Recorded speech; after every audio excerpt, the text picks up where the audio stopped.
not too bad, sir. Ladies and gentlemen, Radio Cayman's Talk Today with Sterling Dwayne Ebanks. But I do have some questions.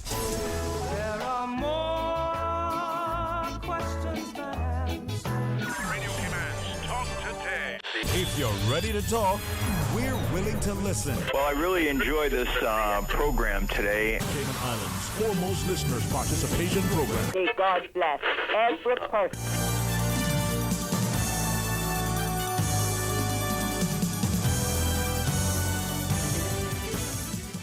Hey, good afternoon and welcome, and thank you so much for joining us. It's going to be an excellent day. What a wonderful way to start the day in the week, in particular with a good friend, Mr. Sean Hennings, to get a chance to share with you his incredible talent, resolve, resilience.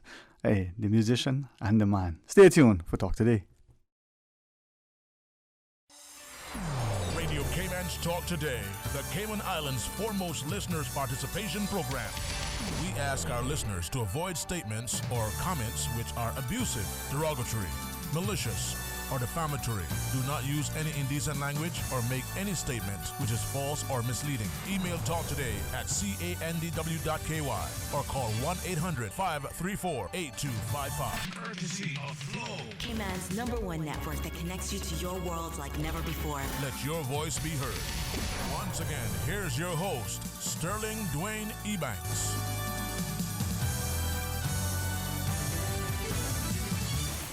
Hey, good afternoon and welcome. Thanks so much for joining us. And may I say a special Talk Today welcome to Mr. Sean Hennings. Thank you for accepting the invite. Good afternoon to you, my friend. Hi, great to be here, man. It is something that I think in our community in particular that we're starting to appreciate increasingly. We go back to our ancestors, and some of us, within our own families, we see music, musicians. Some it's through poetry. Some is actually through writing something that somehow gets translated into a little drum beat. But for others, the dance, the festivity, not just the celebration at Christmas or when the seafarers come in, but just the celebration of life. Yeah. And then we fast forward to today where young folks like you and I, Us young chaps. Us young chaps. Good day, Mike. We embrace it. We embrace the history, the heritage, but we also want to somehow champion and maybe be that thing that encourages as we are nurtured, but hopefully inspire others in the process. Yes, most definitely. Yeah. And I commend you, man. I say this all the time. I'm really grateful to know we can look without any great effort to people like yourselves and be inspired, but also be entertained. Mm-hmm. That's what I'm here to do, man. Yeah, there you go, man. Yeah. And at least we laugh with you, unlike some of us laugh at me, that's a different thing. Let me at the outset ask, what was it that you think, if you can harken back to that day, that sort of drew you to music? I guess you're born with music. Okay. And then my mother's from Trinidad, so all that soca, you can't escape that. And my father's from here, and he was always on sea, bringing back records from everywhere on this planet. Yeah. So records. Records, vinyl, yeah. Some 78s as well. So I was exposed, of course, to the Trini music, but then everything else, the Beatles, the Rolling Stones, Ray Charles, all the country that the Caymanians like, and then right up, I would say into the 70s, the music is what really started to inspire me. Is the 70s music? I guess soft rock. Peaches and Herb in particular. Yeah, because the band, my band High Tide. Mm-hmm. You could almost consider us soft rock. It's hard to pinpoint a genre for us, because we do go between a few, but in a large scheme of things, you could almost say that we're that middle of the road type music. Yeah. So because of being influenced by just about everything. And it's something that maybe other people from other jurisdictions, other walks of life can relate to it. For me, it's easy because, as you shared, your fathers in particular, they came back home and they brought with them records, and you listen. And there were two things that were very sort of apparent to me. There's some of us who, whether we liked it or not, it seemed like our leg or some digit, a finger or something just went moving and you start were to like, move, yeah. hold on to it, and it kept going. Mhm. It was in us. And then there were others who, well, they would try, like me, and it didn't happen. Yeah. So it is innate, but it's Mhm. also nurtured, Mhm. right? Thankfully, yours both, and you have been able to help us to enjoy that musical gifting, as it were. But then the second thing, the Mhm. notion that, again, in the Cayman context, given the wide and varied exposure of all kinds of songs. I mean, I listen to classical as quickly as I listen to country, as quickly as I listen to calypso. And it, Yeah, same with me. Yeah. Good music is good music. There's Good. no yeah. genre that's better than the other one. If it's great, it's it's Yeah. great. Yeah. And that's why I think I liked with Radio Cayman, because you got something all throughout the day. Mm-hmm. There was something being played for somebody, for everybody, all the time. You could listen to it. And I'm glad I grew up on Radio Cayman because I was exposed to everything, Yeah. everything, even stuff that I didn't like. Sometimes I just had to sit and listen to it because there it was, and you get to appreciate Yeah. so many things. I find today, people, if they like a certain style of music, Mhm. they would listen to a radio station that plays Only that. specifically that. So they're missing out on a lot of music. I think that's the other thing too, though, with us. Music calls us to somehow come together. Mm-hmm. I almost want to say unite, but I'll hold off another day. Yeah. But we came together and we celebrated. And there was always food, but there was the music. And whether it was a kitchen dance that we hear about, or whether it was that, well, in the Radio Cayman time, it was the radio, Mm-hmm. and you were getting music via the radio. Sometimes the reception was exceptional. Sometimes somebody had to stand in the corner holding up high. Yep. But that was the day, right? Right. From that now, with this solar project that you Mhm. share, and Yeah. I want to ask you about it. Why now? Why not? Tell us about it. Well, like I mentioned earlier, Mhm. the band High Tide, which is, as Tess Anshin would say, bread and butter. Yeah, High Tide is that for me, right? Yeah. But like I said, I find us very soft rock, almost poppy, and I just wanted to do something more rootsy Mhm. that didn't really suit our style. Mhm. So that's how the solo project came about. Very rootsy Caribbean, Yeah. including, of course, the Cayman kitchen band Yeah. sound as well. Yeah. And I must share, it's amazing. Susan was playing it. I think it was her when I heard it first. I go, Mhm. wait a minute. I had to stop and listen, because you're just driving along, you're walking, you're by your desk, wherever it is. If you like some of us, if the radio, is what we like, it's always on, and you hear something and it catches you. It may be music, it may be a particular item of a talk show or commentator or Mhm. something, right? But here's the music playing. I go, wait a minute, and it's without question you, right? But then you have to start thinking, well, is it? Wait a minute, it's remarkable, man. It shows us what we have here. Well, it could have been more me, but what happened is when I demoed everything, I sang every song, and I listened back, and I said, you know what, all these songs could use some incredible vocalists, and I don't consider myself incredible. I can sing, but So I started reaching out to a bunch of local vocalists that I've admired throughout the years. Mm-hmm. Quincy Brown, Andy Blake. I reached out to some that didn't get on the project. I tried Hubert, and he was up for it, but it from Tabia, but it never worked. Or he might have from Juveniles from Juveniles days, yeah. It never worked out. I reached out to Notch too, and we started it, but it never materialized. And Kenroy Millwood, also known as King Navassa, reached out to him, and he did an incredible job for me. Yeah, so I got all these local guys, including not just vocalists, musicians as well, top-notch guys, and there I have the product. Something, and as I was sharing, I was thinking, because it kind of reminds, this album, it's just me, okay? I'm not a aficionado, and by no means even considering myself an expert, just like music. If I like it, I like it. If I don't like it, I like it. But I see this project in you, like the Santana sort of approach. Supernatural. Yeah. Yeah. Right? I mean, Yeah. that's, and I love Santana, not just because he's a Mhm. gifted, probably maybe one of the best guitarists I know. Eric Clapton is Yeah. rated, but this guy is amazing. Yeah. Right? And I'm thinking, when you're doing this, that's what came to mind.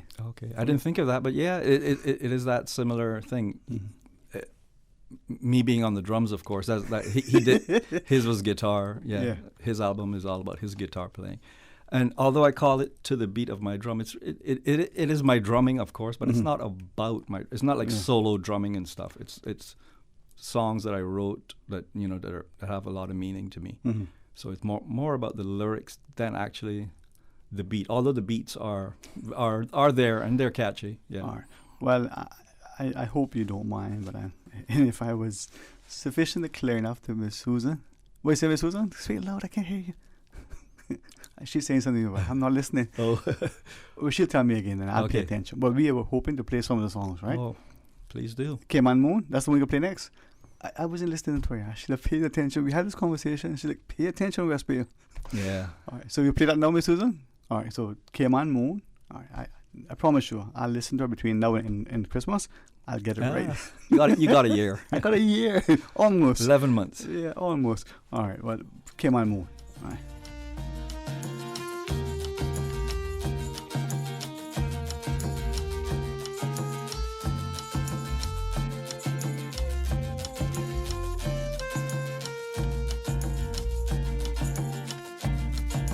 Okay, man, moon, shining down from above, shine out tonight on the one I love, and by your beat I'll have love dreams. Shine out tonight, okay, man, moon, and the stars above. With you, keep shining, shining tonight on the one that I love.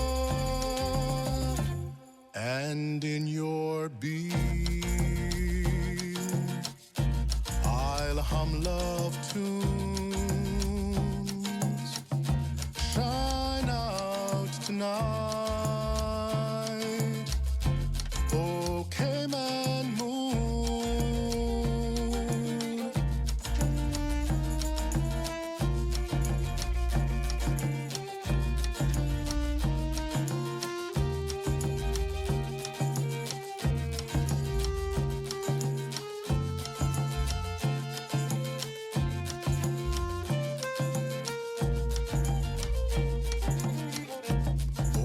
Okay, man, moon, shine out so bright, wrap in the gloom, in your halo of light, and by your beam, you'll make one swoon. Shine out tonight, okay, man, moon, and the stars above. With you, keep shining, shining tonight on the one that I love. And in your beam, I'll hum love tunes. Shine out tonight, okay, man, moon,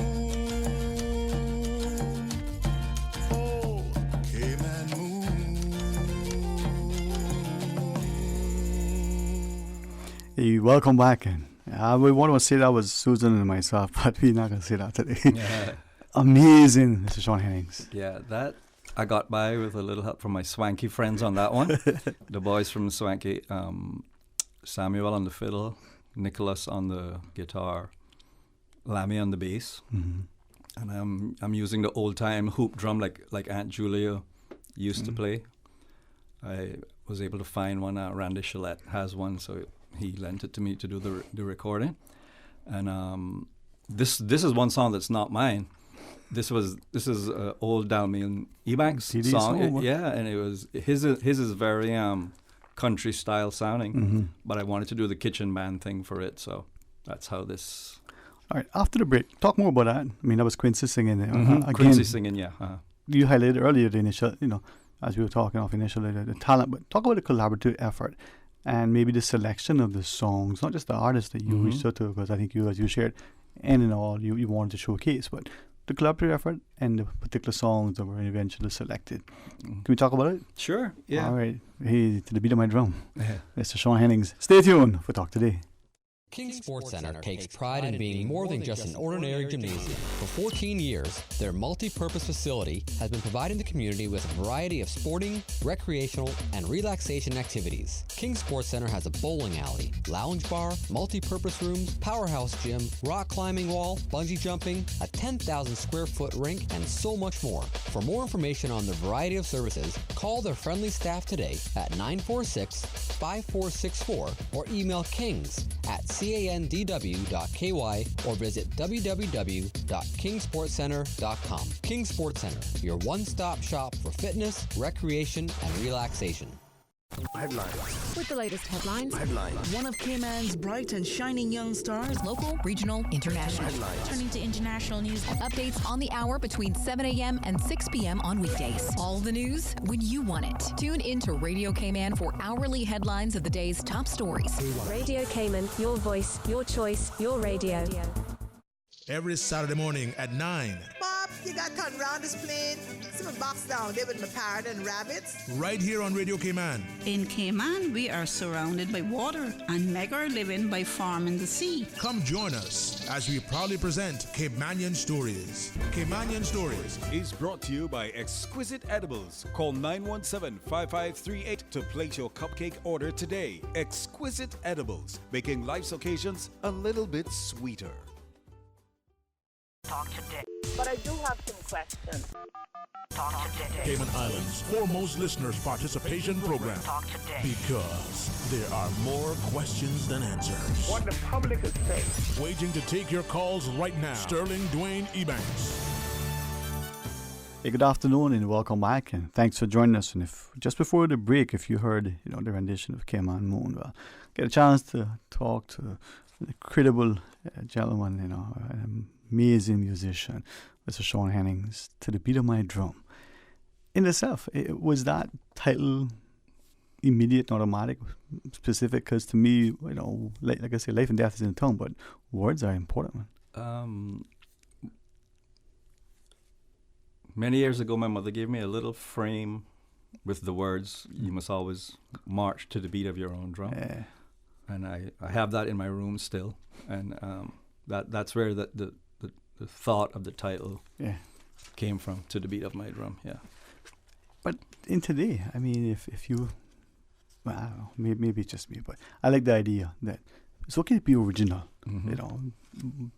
walk in tandem sometimes, draw alongside, but it's okay to be different, march to the beat of your drum. Right, exactly. And this is to me, my little creation is hardly anything else that's really like it. It's a different, and actually I hope more people would do stuff like this, because collaborating with so many different musicians, you learn so much, That's kind of like, I guess in a sense, what arts, but music in particular. So, you get a chance to share the talent, to share the knowledge, but to somehow create a much more lasting legacy. Yeah. And so many guys put in their input. Like, I had an idea or whatever, and they said, "Well, why don't you do this?" And it helped create what this is. Yeah. From that perspective, then, when you look at the selection of the music, I mean, I've always believed that Mr. Dalmain was an incredible man. Maybe his friendship with my father certainly, did not hurt in any way. The stature of the man, both his physical frame, but also the gentle sincerity, that he was, right? And so that's selection. But the songs that you decided on, settled, how did that come about? Well, every song on it, except for Dalmain's and As We Awaken, which is track number 2, which is by Mel McCoy. Everything else I wrote. Those are all songs that I wrote. Yeah, but you have from what I gather, you're a pretty prolific songwriter. I mean, you have, I guess, an encyclopedia. From what I understand, it's a whole collection. We're all poets in one way, shape, or form. So it's good to be able to. I'm lucky that I'm a musician that I can actually record this, and there's my poetry. There it is. Yeah. So in selecting and of all the songs that you've written over the I don't want to say decades, because that'll make you sound like you're as old as Susan, right? But and then you narrow it down to these pieces. More recent, is it because of how do you decide? It's just sort of elimination. Like there's obviously more songs, so that just means more projects. There you go, man. More projects. So. Whatever tracks didn't make it on this, well, I'll have to go back to them and make them do whatever I have to do to them to make them stand a chance of making it on the next project. Yeah. Well, God's willing, whether I'm here hosting or whether you do it next year or the year following, I know Radio Cayman is always available. Oh, most definitely. So you just come on in, have that invitation as a standard invitation, because I think it's going to encourage more of us, but it's also going to be able to help us to showcase the incredible talent that is in these shores. People don't see that. But from that perspective, putting together this project, a couple of immediate questions. How long? I mean, I started. It took to the day that it got released, which was January the 7th, 4 years. It took me 4 years to get it done. Yeah. Wow. And the reason it took so long, although sometimes in music that's really not that long. But why it took those years is because life still continued. Every musician on it was doing their own thing. I was working every night, 4 nights a week with High Tide, so you have to just find that time. And when I had my time available, the other guy wasn't available, so just had to be patient. And one thing that I have to thank every single local musician who worked on this with me, not one of those guys charged me a penny. Wow. Okay, but I'll send you a bill and you can pay. Yeah, I'll give it all to you. There you go. So whoever needs me to drum on their project, I'm going to return that very same favor. Yeah. Good follows good, mama says. Yeah. But that's something, and thanks for sharing that. I wasn't going to ask specifically, because, it's a small community here, bits and pieces, but the pride with which, and I only got 1 or 2 little insights, the pride with which everybody has seemingly taken, the project, and almost taken ownership, and gladly, hey, I'll collaborate with you on this thing. It's not just because it's a great project, but it's a great effort to help to highlight, just like I said earlier, and I say that, seriously, Santana to me is great.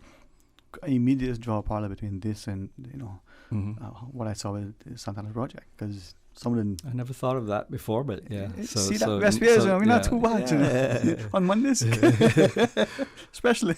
No, but as you Sean Hennings, the idea that you had this collaborative initiative and you share with us, but the process, because two things: the timeline, 4 years.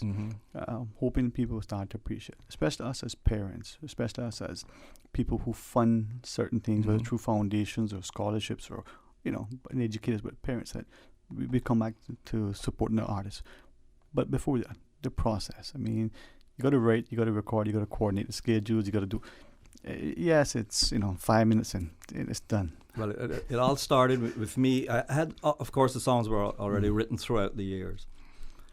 I have a little digital recorder at home, so I just made some beats and played my guitar and sang, and that was the initial demos of every song.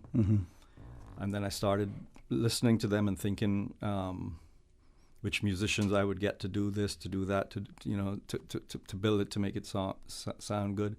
On just about every track, there's some great guitar work by the late Jonathan Ebanks. Yeah. So I was blessed to have him do some of his last recordings, and not to get too sad about the whole thing, but me and him talked about us sitting in his porch listening to this finished product, and that we never got to that. Yeah. I think Jonathan, I probably never ever remember the name of the two-headed guitar that he played. What's that called? Oh, the harp guitar. That what she said? Harp guitar. Harpsichle or something? Harp guitar. Harp guitar. Yeah. I mean, I interviewed and watched him. I can still see it. Yeah. And I'm going, okay, I know this guy. I mean, he got the same last name as me.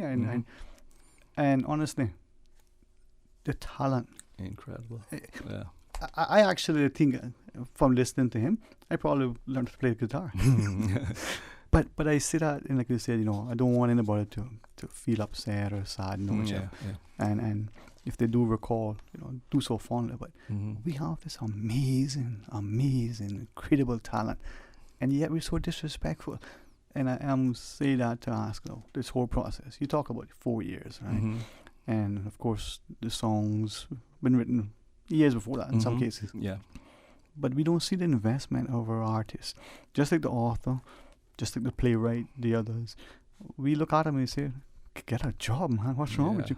Well, you know what? Come do what I just did. Cause it's a long process. Even performing, people, when you're charging a fee for your performance, they say, yeah, but you're only playing 2 hours. You're only playing 3 hours. No, it took decades to get to where I am right now. And sorry, I just rehearsals, instruments breaking apart, playing out on where there's no covering, so your electronics get wet. You got to replace them, thousands and thousands of dollars. Yeah, but you're only playing for 3 hours, man. No, the 3 hours of performing is a pleasure compared to everything else we have to do to get there. Yeah, you see the man in the mask and the makeup. You don't see all the preparation beforehand, right? Exactly. Yeah. But there's something else too, and I say this because growing up, we had good friends who were good at football or the arts or something. But with respect, they didn't have the drive. It could be different reasons, lack of encouragement, opportunity. Could be anything, right? Right. But they didn't have, or they don't have what, with respect, I see, and I've always shared with you publicly, that you have the drive, the determination, the discipline, that stick-to-itness that some people have. It does take a lot of drive and determination to complete any kind of project like this, and a lot of ups and downs too. Some fun times and some sad times. It's quite a roller coaster ride. Yeah. What's that song? I've seen the rain, I've seen the sun, the hard times and whatever. But that's what it is, and one of the reasons why I was so grateful that you accepted the invite to come on. And again, even just scheduling life to be able to come in and chat, is that it's Monday. Hopefully, parents. I keep saying parents because it is us to drive our children. Right. Sometimes we talk about, well, you can take a horse to water, but you can't make it drink. Yeah, but you put the water in your hand and you put it to the mouth and you say, taste. Encourage. Yeah, encourage. You don't know what it is. Just like maybe you don't like fish, maybe you don't like vegetables. How do you know? You never tasted it. Maybe you tasted it. It was like what Jeffy says, seasoned with salt and disappointment. Put a little bit of flavor in it. Right. We need to do things. All right, there's another song as we awaken. All right, this is the one she has queued up next. Okay. She said if she picks either one, they're all going to be good. You want us to listen to it first and then talk about it? I can talk about it right now if you want. Talk about it right now. All right. Okay. Let's go ahead. This is a song written by Mel McCoy, and like all the rest, I did the first demo. Couldn't stand it. I got Mel to come in and he re-sang it, and Mel he got sick and had to do some traveling and stuff, and he wasn't home when it was time to do the final recording. And I called Andy Blake, and Andy did an incredible vocal job on this song. All right. So as we awaken. Yeah.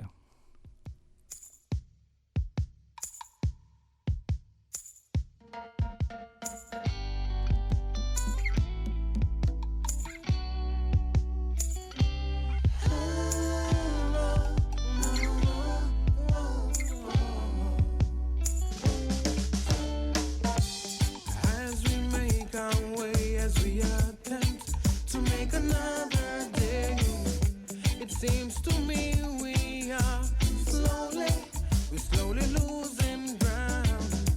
Corruption infesting our country and bribery ruining our town.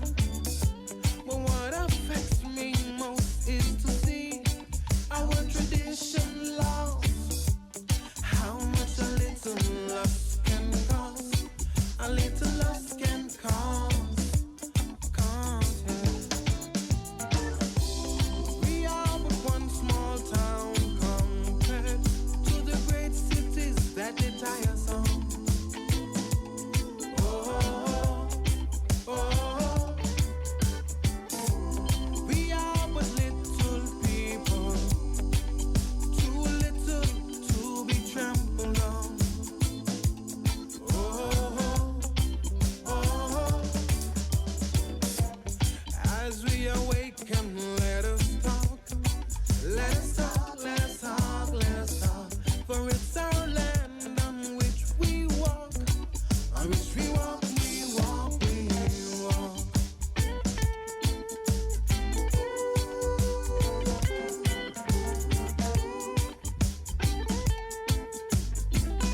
On which we walk, yeah. We are but one small town compared to the great cities that they tie us on. Oh, oh, oh. And we are but little people, too little to be trampled on. Oh, oh. We have traveled the span of years with no direction, no, no, no. We've shown so many, so little, and to others too much affection. Yeah, yeah. Why do we strive for so much material fantasies when we should be more together with our families, Lord? Singing, oh, we are but one small town compared to the great cities that they tie us on. Oh, oh, oh, oh. We are but little people, too little to be trampled on. Oh, oh, oh. We are but one small town compared to the great cities that they tie us on. Oh, oh, oh, oh. We are but little people, Lord, too little to be trampled on. Oh, yeah. We are but one small town compared.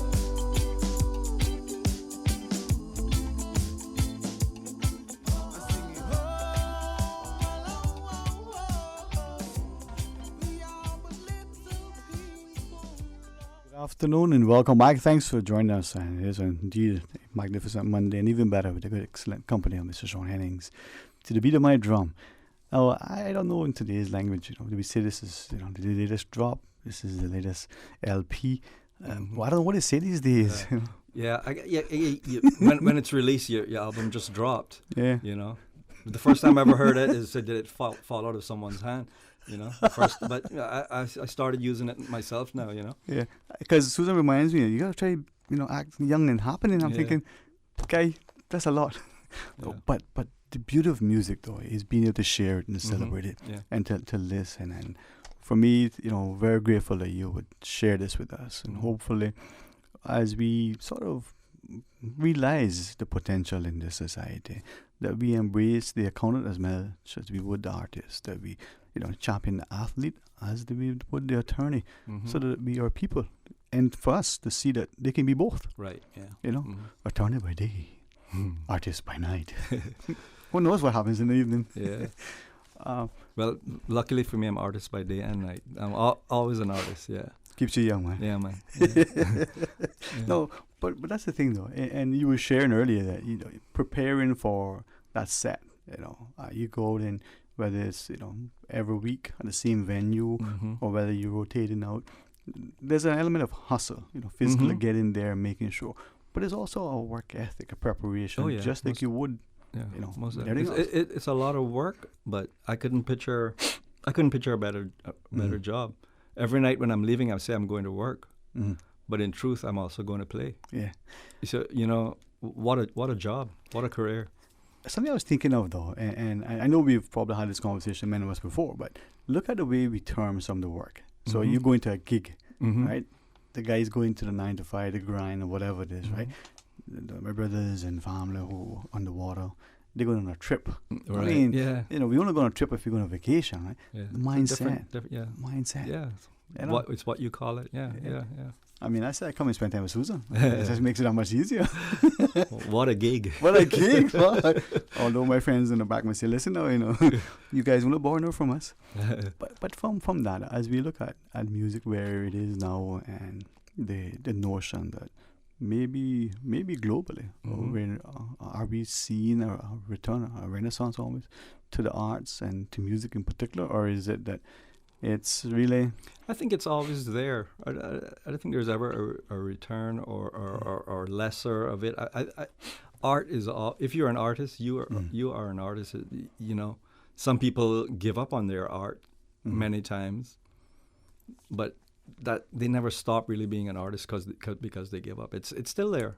It's still there. Yeah. But then does it have to be nurtured not just by you or your immediate sort of sphere of influence, but the society, you know? Yes, support. Yeah, support. Most definitely, because you know, there's no point in me doing this just for me. You know, it's for everyone. You know.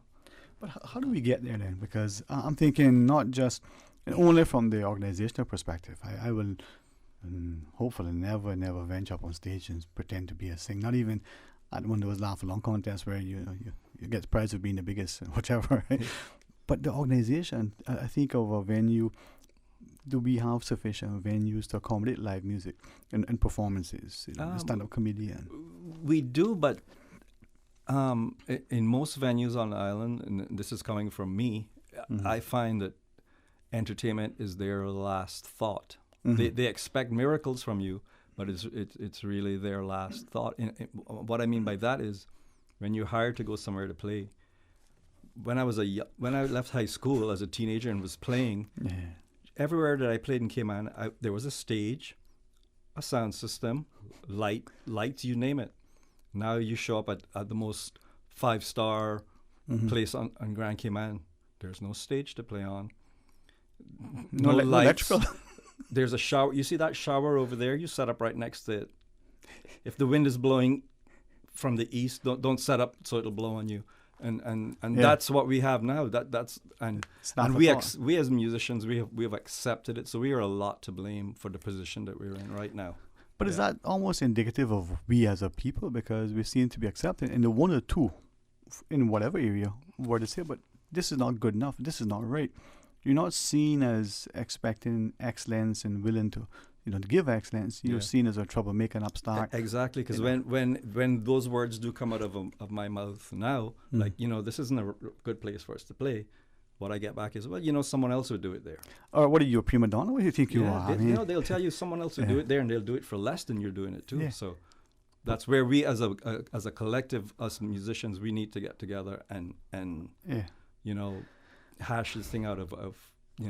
I even think back to, I can't call them garden parties because that's the wrong thing. I can't call them kitchen dances because that was not. But people would have a yard party, right? And there were some people who would come and play. And so even then, there's only maybe wedding receptions, special occasions. So I never attended a whole lot of them, like Christmases and whatever. And the adults that were organizing it made special effort to make sure that the musicians, the performers, were treated properly. Right. That they were given, the best spot to set up, access to the best things, so that maybe I have memories of those days because I remember growing up and MOJ, Jamich, or any of those bands, wherever I went to see them, like if couldn't get into clubs, of course, but the family fair days and those things, you were looking up at a stage. You know, they were on a stage, and you were in awe of these great musicians on a stage. You know, they were celebrated, man. Yeah, and they were great, and even again, okay, maybe our recollections are a bit off because sometimes I say the memory isn't great, but my recollection is that these people were not just revered, but they gave an excellent performance. They were outside, but yet, despite not being in an acoustically sort of designed room, they still sounded great with what they had. Yeah, and they put on some incredible. You have any memories of Edlin Miles on stage performing? Yeah. I mean, that was our James Brown. He tore it up. Yeah, that's true. Yeah, man, it's amazing what it was and what it is now. And for somehow, I say us, we just are willing to, make do, accept any old thing from anybody, no matter who it is. Yeah. How do we change that? How do we get to a point? Sorry, I'm talking to you and forgetting Miss Susan. All right. Oh, that's so sweet of you. Can you say that? No, just kidding. She's telling me the next song. Okay. What's it called, Miss Susan? Introduce it for us. Come on now. Come on. Tell us the song, Miss Susan. No, you can say it to the public so they can hear. Come on. You can do it. You're a bragger. I cannot get her to talk on air today. She's not talking sure what she said. Okay. So it is we Need Love. All right. I wanted to say it, but she wouldn't do it. She knows set her up for something, huh? All right. Here's the next track.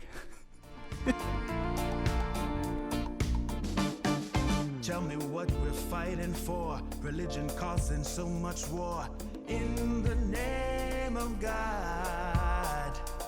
So what happened to peace and love? There's so much hate we're guilty of. This beaten road we trod.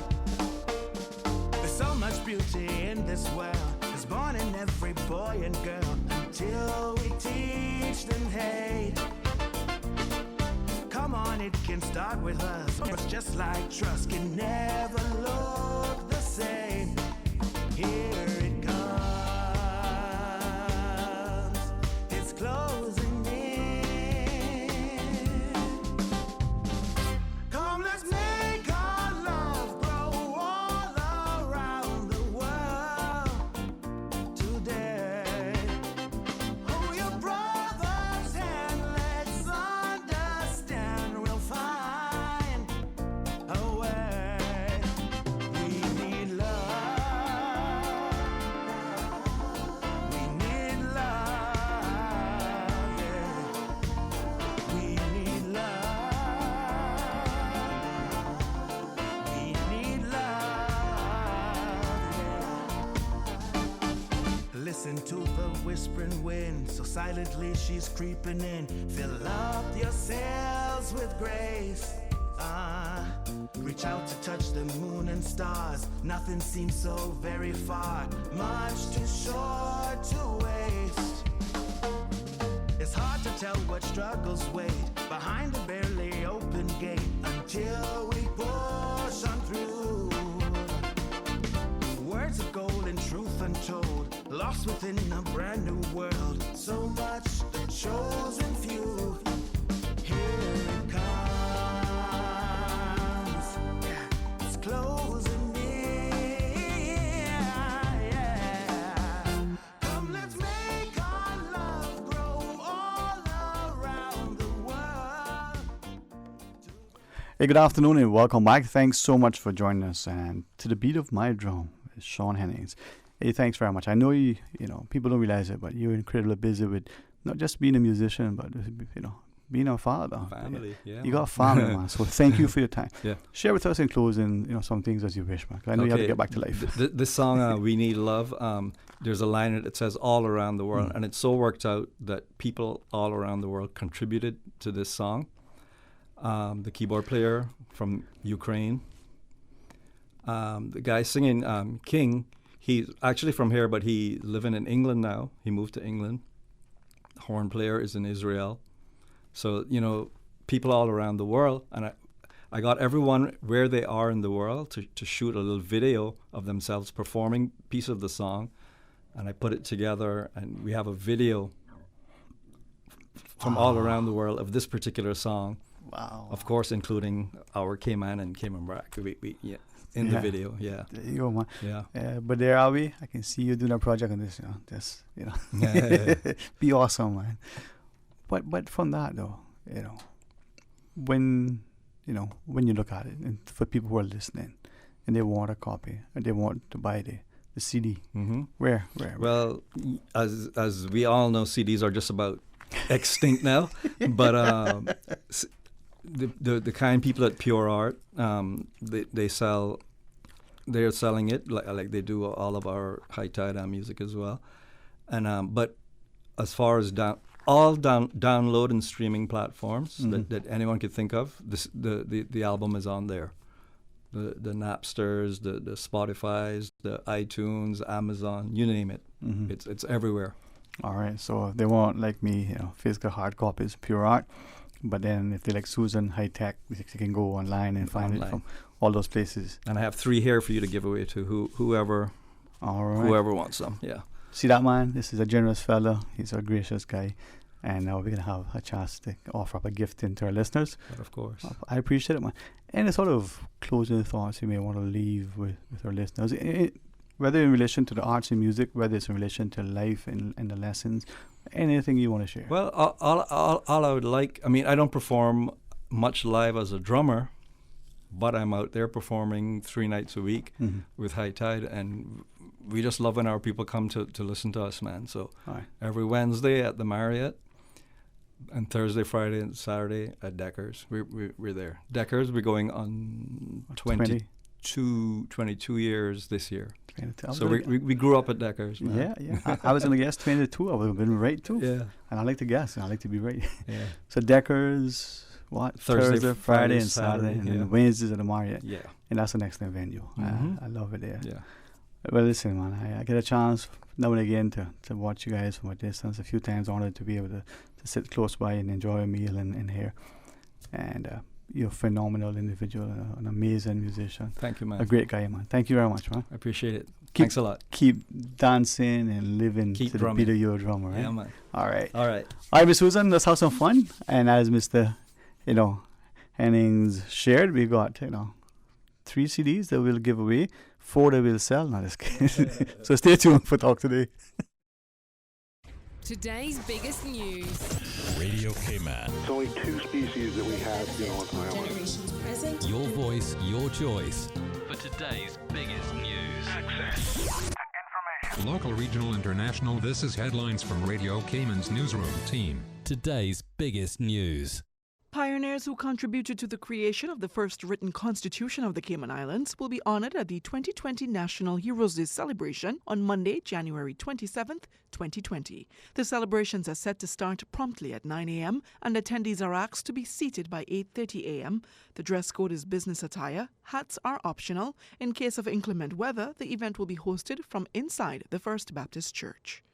Good afternoon, I'm Dion Anglin with your headlines. In news elsewhere, the number of people infected with a new virus in China tripled over the weekend, with the outbreak spreading from Wuhan to other major cities. There are now more than 200 cases, mostly in Wuhan, though the respiratory illness has also been detected in Beijing, Shanghai, and Shenzhen. 3 people have died. Japan, Thailand, and South Korea have reported cases. China confirmed the new strain of coronavirus, which causes a type of pneumonia, can pass from person to person.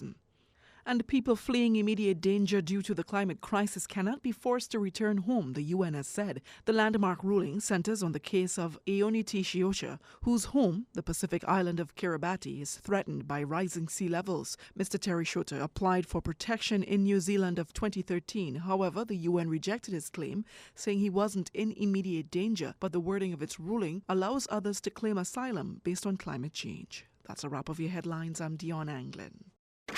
Stay in touch with Radio Cayman for the latest in news and information. Follow Radio Cayman on social media, Facebook, Instagram, Twitter. Download the Radio Cayman app or log on to our website, www.radiocayman.gov.ky. Radio Cayman, your voice, your choice, your radio. Radio Cayman, maintaining the innovation. on a daily basis, making it easy to connect with you, our listeners. Add us to WhatsApp today, 925-3261. That's 925-3261. Radio Cayman. Send a text or voice note. Can I send a request, please? You don't really have to ask us. Just send a request. This is a shout out to my ex. Radio Cayman, the voice of the Cayman Islands. Radio Cayman, maintaining the innovation. Can you imagine where Cayman runs off renewable energy? We can. Learn how you can join government and be an energy advocate. Visit the Ministry of Commerce, Planning and Infrastructure's Facebook page to learn more. Talk today. But I do have some questions. Talk today. Cayman Islands' foremost listeners participation program. Talk today. Because there are more questions than answers. What the public is saying. Waiting to take your calls right now. Sterling Dwayne Ebanks.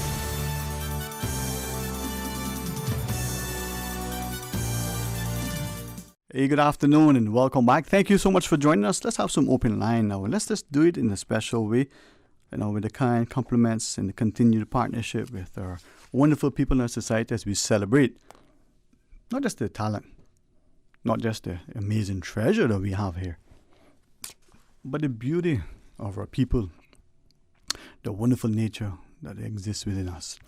So on behalf of Mr. Sean Hennings, we're going to have a couple of opportunities for our listeners to get, I'm going to call it, his CD. Is that okay to call it the CD, Miss Susan? And let me see, I can open it up here. Yep, it's a CD. It's a beautiful CD. And it's an excellent project as he has collaborated with a number of musicians. So if you like music, and I believe this is great music, but equally, if you want something to sort of add to your historical collection, because I believe this too will be part of that in time. Not to put it in a time capsule, not to save it just for your great-grandchildren, but to enjoy it now. So we'll get a chance for you to, if you want, win a few of these CDs as a thank you. Nothing in particular. There's no, hidden agenda, as it is just an opportunity for us to be reminded who we are and what we have, to celebrate the greatness of our nation, to recognize that, like Mr. Hennings, many of us, we have one parent from the soil, another parent who's adopted the soil, and this is the land in which we grow. And as we move forward, whatever, that we may find that we differ, or whatever is the political or religious differences, maybe it's even economic, let's find a way to be stronger and let our differences be something that brings us together, so we can compare and say, hey, you know what, you like chocolate ice cream and you like strawberry, well, let's put them together and get a double flavor. Doesn't mean that everybody has to eat the same thing. It doesn't mean that if you eat one thing and don't like something else, you still can't sit at the same table or sit across from the person and each enjoy and still be civil and still be not just conciliatory, but still be willing to work hand in hand. Now, let's challenge some things. Maybe it's the status quo. Let us, look at what we have and decide to say, I like this thing and I'm going to shout and be the, loudest champion. But let us not be afraid. So what is it that you, one, would like to see addressed, acknowledged, changed, made better? Or two, what is it, that thing that you think, it's a good thing. Let's be careful we don't mess it up. Let's be careful that we don't, cause it to quickly, disappear.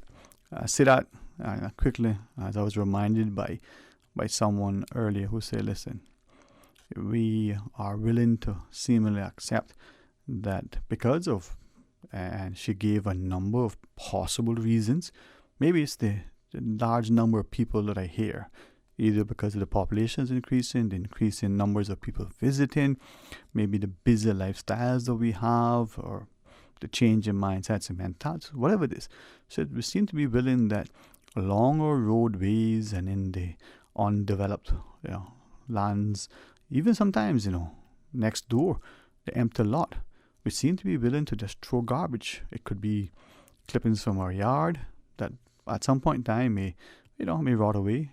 But it could be just things, we carelessly let blow from our vehicles. Sometimes just deliberately we just toss out. She said that should be unacceptable. Not because there's presumably a law that says, if you do this, there'll be a fine, whether it's enforced or not. It should just be that we don't do it. And she said, there's no point in asking, well, it's for them to clean up, or it's, them that are doing it. It's a reflection on all of us. Now, she shared, and I must confess that sometimes I've wondered this. What if it's malicious, for whatever reason, by, whatever group or individual? Why if it's just a spiteful way to maybe protest or to do whatever? But the fact is, and you see it, we've seen, I call them the bush hogs, some you call them the grass cutters, but whatever they're called, they go along the roads and they do a great job. The roadways are cleared. It makes it safer, perhaps for people to walk, certainly for motorists to be able to see with better visibility. And, for what seems to be only a few minutes these days, whatever garbage that is exposed because of the, amount of litter that we dump along the roadside is then picked up, and for a few minutes, it's clean and looks nice, but it doesn't last long. Why is that? So as she shared, the many things that happen, that's not a simple thing, and it's unfortunately a thing that is too apparent. It needs to be addressed. All right, let's go to the phones. Good afternoon. Welcome. Thank you for calling. Hello, good afternoon. All right, we'll get you in a second. Good afternoon. Welcome. Thanks for calling. Okay, as we figured out, 949-8037, 1-800-534-8255. We'll get that all sorted out. See, this beautiful part of technology. Sometimes you got to take the red wire and connect it to the white wire and wrap it around the gold wire. But sometimes it's just a matter of, being there. So 949-8037, 1-800-534-8255. It's open line. We want to take your calls and have you share your thoughts with us. And as the lady was sharing, with me, and she asked me to relay the notion that it may seem for some of us, well, why are we harping on that? I mean, Cayman is still relatively safe, it's still relatively clean. So, but that's not good enough, because if it isn't something that, is addressed, that can be addressed and it's made better, and we ignore it, well, maybe the next thing might be something that is even more, significant, and then eventually it's no longer possible to make it better. And as she shared, whether it's the annual bulk waste cleanup that is funded by the country, or whether it's an initiative by an organization or a group of individuals or a neighborhood, the fact is that, it should be something, as she shared, that we take pride in, not because it's what we did, but it's what we should be doing. And let's keep our roads safe and clean. Let's not, throw out things other than dispose of them properly. 949-8037 or 1-800-534-8255. Shall we try the phones again, Miss Susan? All right. Good afternoon. Welcome. Thank you for calling. Hello, good afternoon. Hey, good afternoon. I know sometimes, for some of us, it's frustrating when the technology doesn't work the way we would like it. But as the gentleman tries, it's just one of those things that some days we think, what is it that comedian keeps telling us? Ever since we put a man on the moon, you mean we put a man on the moon, we can't do this? And it's challenging, but we'll get there, man. This persistence pays off. At least that's what they tell us. 949-8037, 949-8037, 1-800-534-8255. And in a second, the WhatsApp will be available. Try the phones again. Good afternoon. Welcome. Yeah, good afternoon, Dwayne. Good afternoon, man. And thank you for your persistence. And I recognize sometimes it's hard with the technology. We never get it to connect up, huh? How are you today, man? How was your weekend? Yeah, thankful, man. All right, man. We're glad to know that we made it through, and trust and pray we'll see a productive and safe week ahead. Okay. Well, I called to speak about the death of the young man at the boys' home. Mm-hmm. The case that is in court. Yeah. Yes, I think that boy's home the government needs to take a serious look at that place Mm-hmm. and hire some staff members who are more caring about those young boys down there. I know from personal experience with someone who was there that was very close to me, being physically abused, and the way that they treat them becomes mental abuse and leads them to act in ways or do certain things that will cause them to get in further problems while they're there. And for these gentlemen to take those young boys in that area where it's known to have a lot of currents, they're responsible for what happened to that young man. And also, when the young man was in difficulty, one of the other young boys went to try to help him and was also almost drowned by the other young man trying to hold on to him. Yeah. If I could ask of you though, and recognize that you said that this is now before the court, right?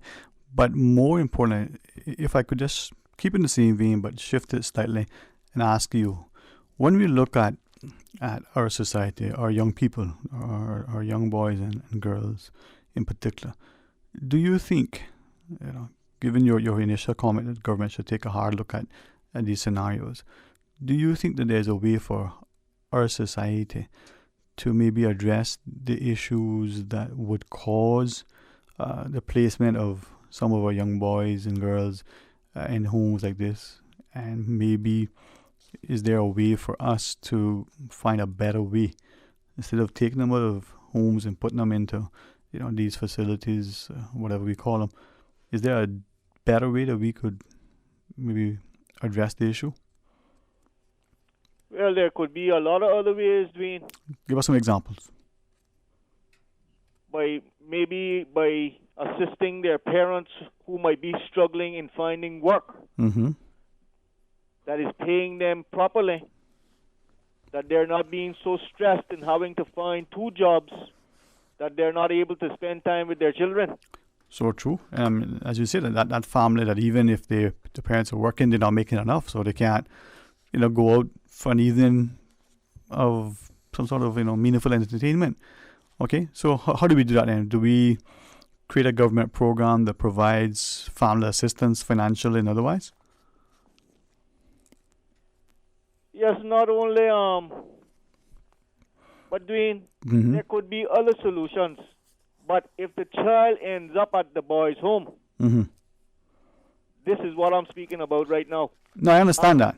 Yes, and why is it that one of the other young boys had to go and try to save him? Why is it? Yeah, that but hang on. What I don't want to do, just sort of perhaps what they tell us, could be sub judice. So without speaking to that specific issue because it's before the courts right now, but more important to be able to address the wider issue. If we see that there are challenges in our society relative to families and the like, if we see that maybe it's a higher end practice or it's the personnel in organizations, whether they're church, sport, school, what I'm asking, where are we in a community to make sure, just like what you're sharing, that the people who are in contact with our young people, that they are the very, the very best, not just educational and the qualifications, but as you said, the compassion and the concern and the commitment.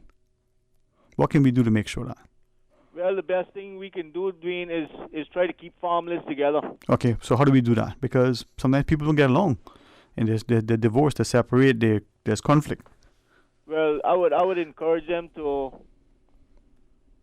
get suggestions and meet with certain people or individuals in order to help them to make the right decisions and keeping their families together. Like who? Who would you suggest that they talk to? Well, we have counselors, marriage counselors. Mm-hmm. We have the church with elders from the church. Those old people, they can sit down and give you the best suggestions you probably need to know, mm-hmm. and pray with you to help you make the right decisions. when I listened to you and you were talking about, and I think it's important because, as you probably recognize, in our communities, those families, whether it's one parent, whether it's both parents, they probably not feel like they're making enough money to just make ends meet. So there's nothing left to enjoy themselves. And when they go out, it seems that the complaint or the challenge is it's expensive. But we're told that there are programs for, maybe you're assisting a young person, and there is some sort of gesture by businesses and others because you are part of some program. But in that, then the question is, are we labeling certain individuals and certain activities to the detriment of that individual activity, but also maybe to the exclusion of others? And then secondly, why is it then, if we're doing that and we have it available, why can't it be across the board for everybody? You have to be from this area or this ethnicity or this economic bracket or this thing in order to qualify for this. Why not, all in sunder? Well, Dwayne, sometimes I wonder if the government really cares about our young people as much as they try to make us think. Because Ms. Ramsey Hale suggested that they build a juvenile education prison facility. Mm-hmm. That she does not have to send those young boys to Northwood Prison. Right. But as you go on, prison education facility, I mean, that's something that words that shouldn't go together at all. I mean, that sounds, is that really what we need? Another prison, whether it's education or otherwise? No, it's not a prison, Dwayne. It's more like a school. The better you do in your grades, it lessens your sentence. And at the same time, they improve your education in order for you to pass certain subjects. That after you're released with a certificate. But that sounds like prison to me. Sentence, release. I mean, that sounds like a prison. It's not prison cells. It's not prison cells that they keep you in. They keep you in like dorms. Prison. And dorm rooms. Like in the United States, this is what they have. And Mr. Mike Adam broke ground for this to be built. Mm-hmm. And all now, the government has not continued to start or even to finish it. And the excuse that I heard was that they did not need a place like that because there were not enough juveniles in the system requiring for them to have a place such as that. Okay, I hear you. But a couple of things. You asked it, maybe the government doesn't care. Maybe it doesn't. But isn't the government us? I mean, isn't it us who's the government? Well, when it comes to voting, we're the government. But after they get in and they feel like they want to do what they can do, we can't stop them unless we vote them out in the next election. But can we not stop them before that? I mean, isn't it for us now to say, but wait a minute, why is this thing not? I hear what you're saying. I understand. Well, we can stop them in that way too. By 27,000 voters getting in front of the assembly building and telling them no, or telling them this is what needs to be done. But is that then the problem that we know, whether it's the politician, whether it's the business leader, whether it's somebody else, we know that you want to get 200 people, you're not even probably get 2 people to come and show up to do anything. So 27,000, 2,000. That's a la land. Is that a problem that the people are not involved, informed, and engaged, and willing to stand and be counted? Well, Dwayne, that's the problem. That is the problem right there. So how do we change that then? So that is when our young people, when the time comes, our young people can say, "Boy, how when I made this happen to us? Why I just sat back and made these things happen that we got be going through this today?" Because our grandparents, they stood up for us, Dwayne. Fair enough, but why are we not standing up for our grandchildren or our children or for ourselves?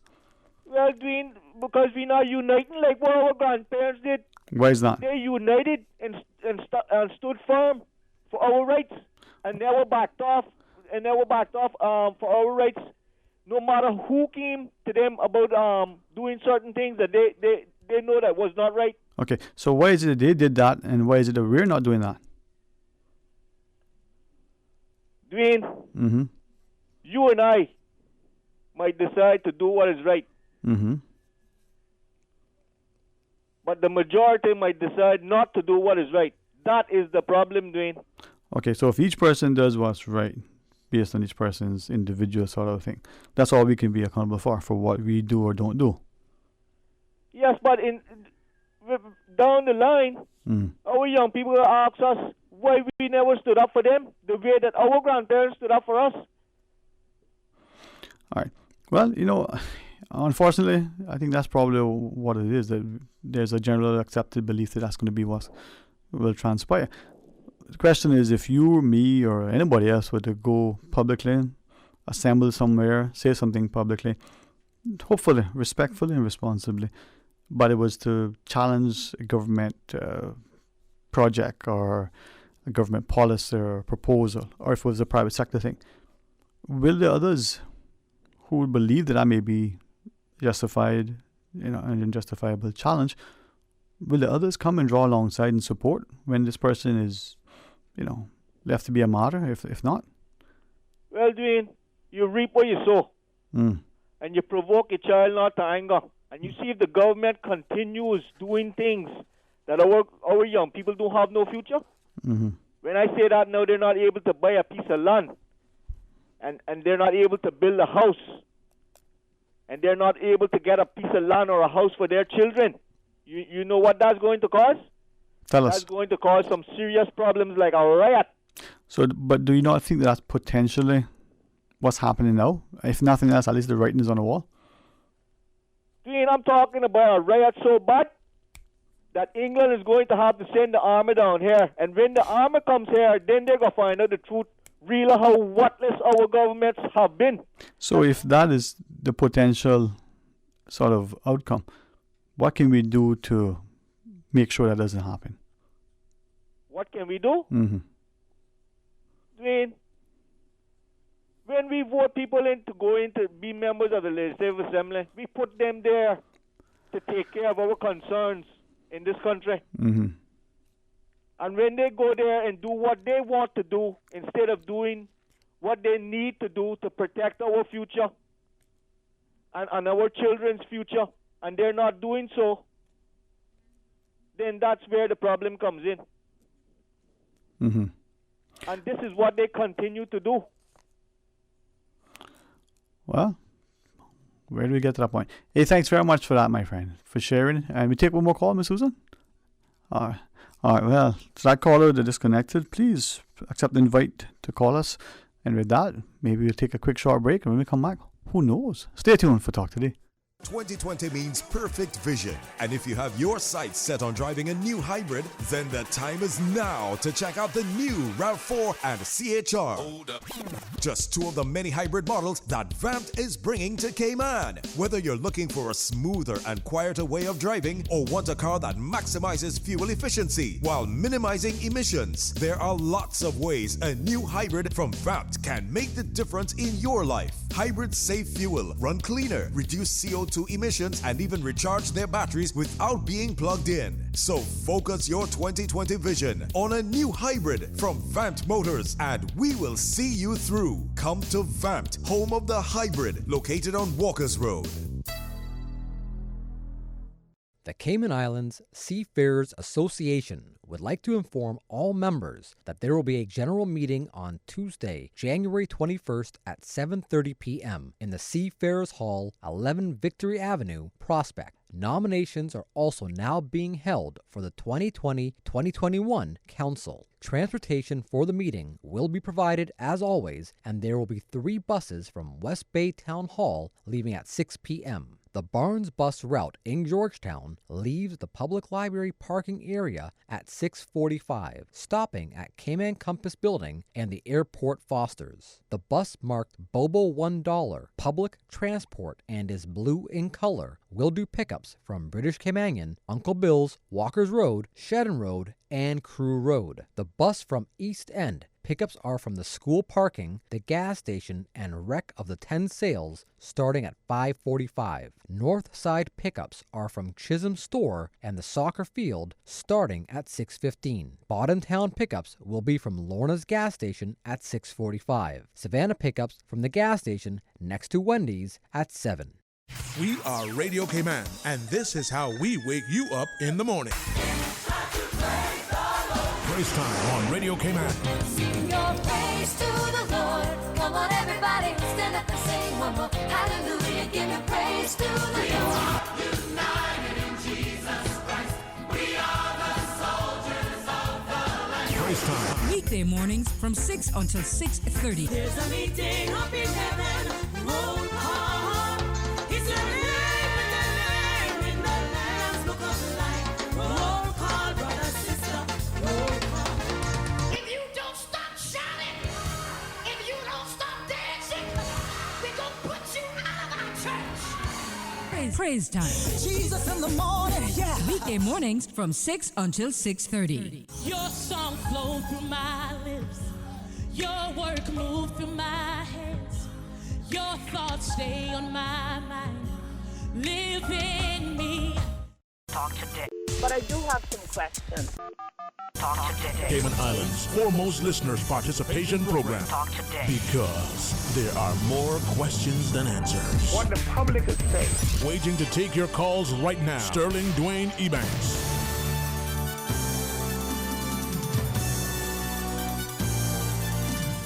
Hey, good afternoon. Welcome back to Talk Today. Thank you so much for joining us.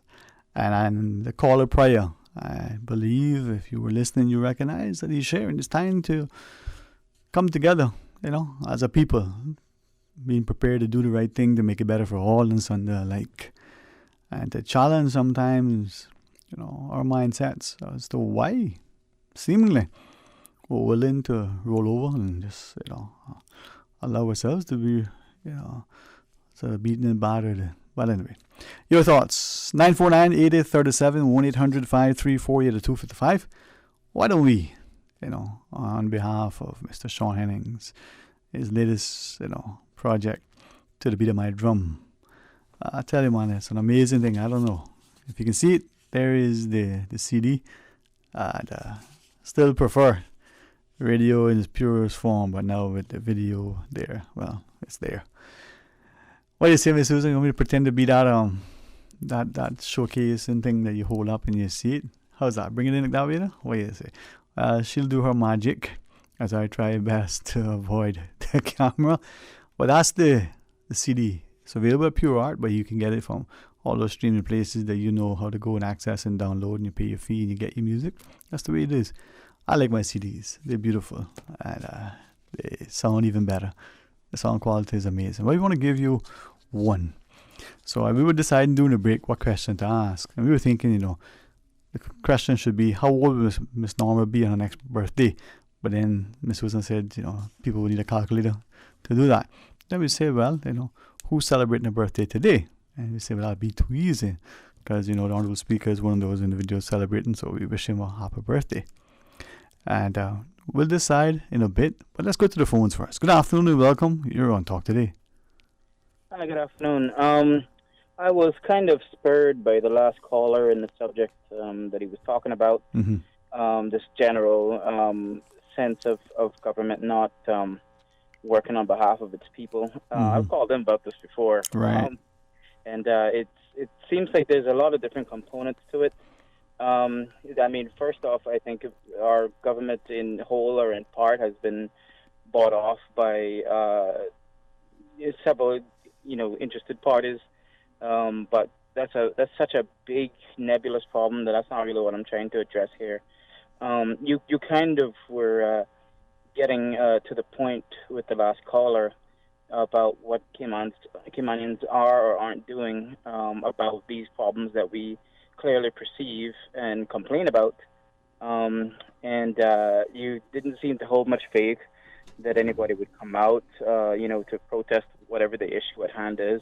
And I think you're right, but I think there's a couple of factors to that. One, the hostility and aggression inherent in that kind of protesting, I think, is a little bit anathema to us culturally. But as a completely separate issue, there is a pervasive fear of victimization of the government, by the government in this population.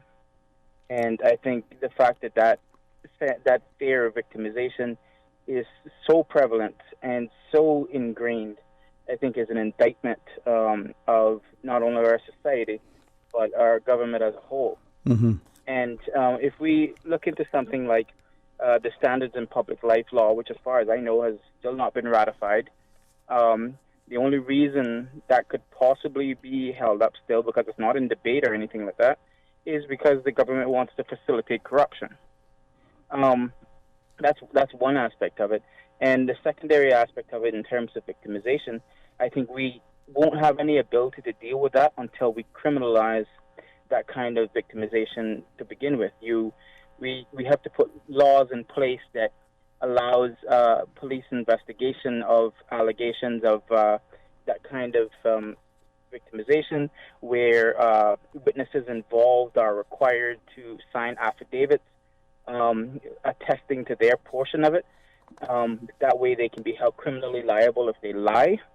And once you link any two people in that chain together, what you have now is a criminal conspiracy. And so you could follow that criminal conspiracy then right up to the top. Whoever it was sitting behind a desk that had a problem with you, that person now is criminally liable for taking that action against you. And only when the government individual member is as afraid of you as you currently are of them will you have the control back. All right. I like what you're sharing. And if you have a second, maybe to engage and perhaps maybe to inspire some of this to call.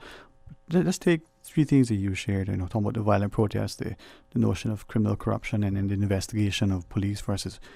Could I maybe ask us to consider a couple of things?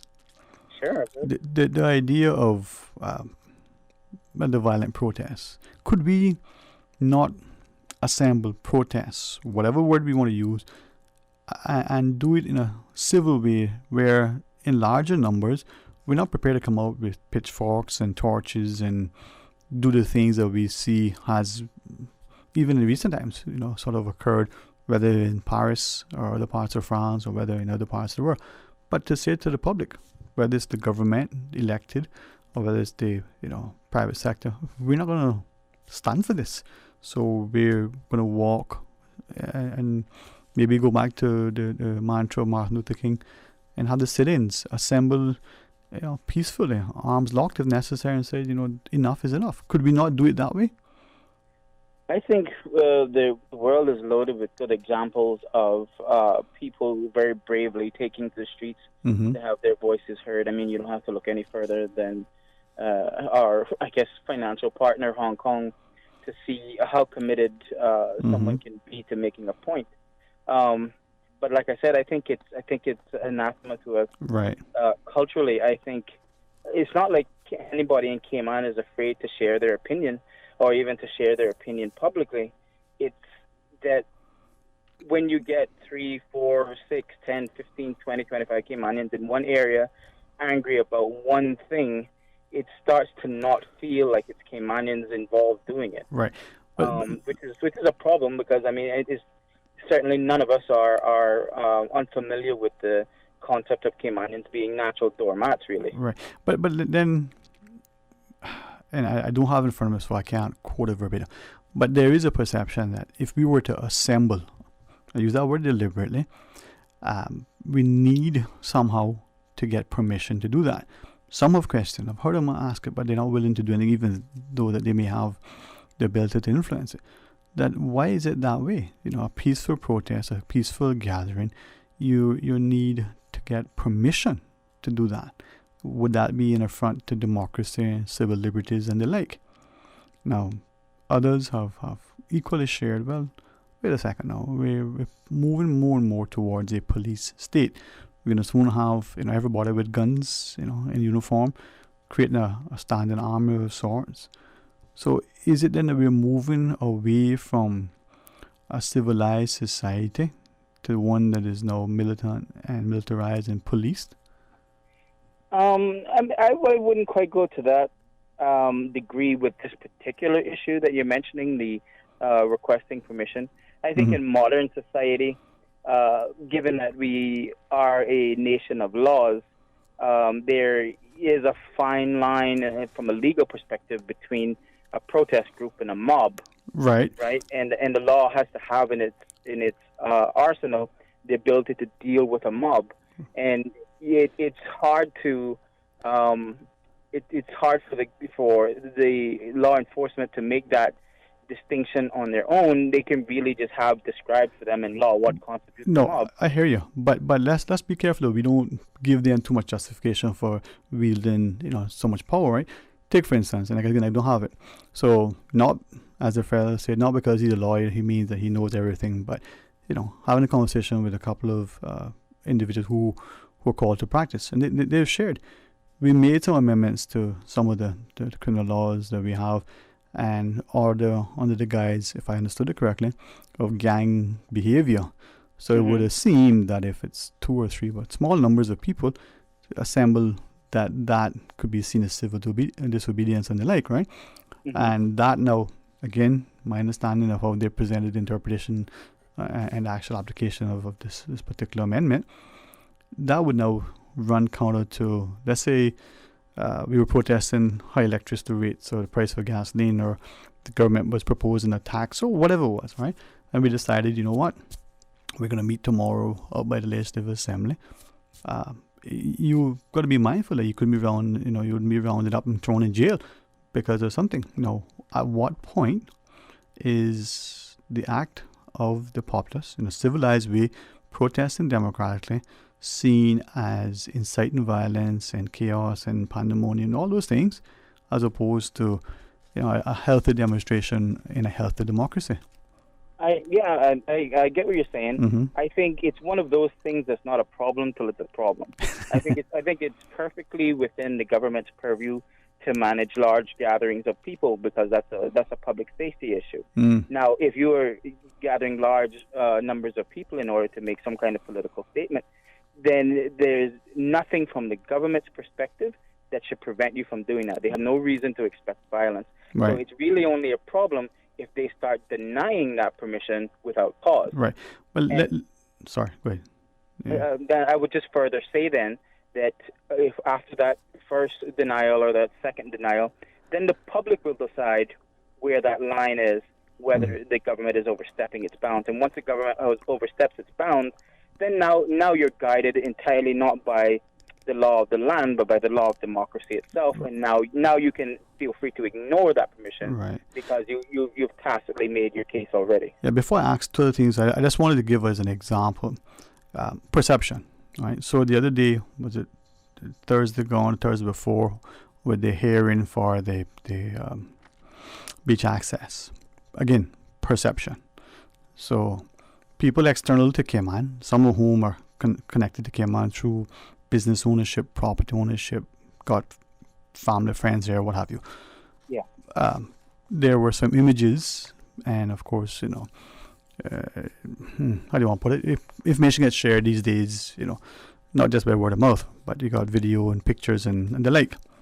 And here are these images of police officers, out in their full armor and what have you in front of the courthouse somewhere about, because of little old ladies and little old men being assembled.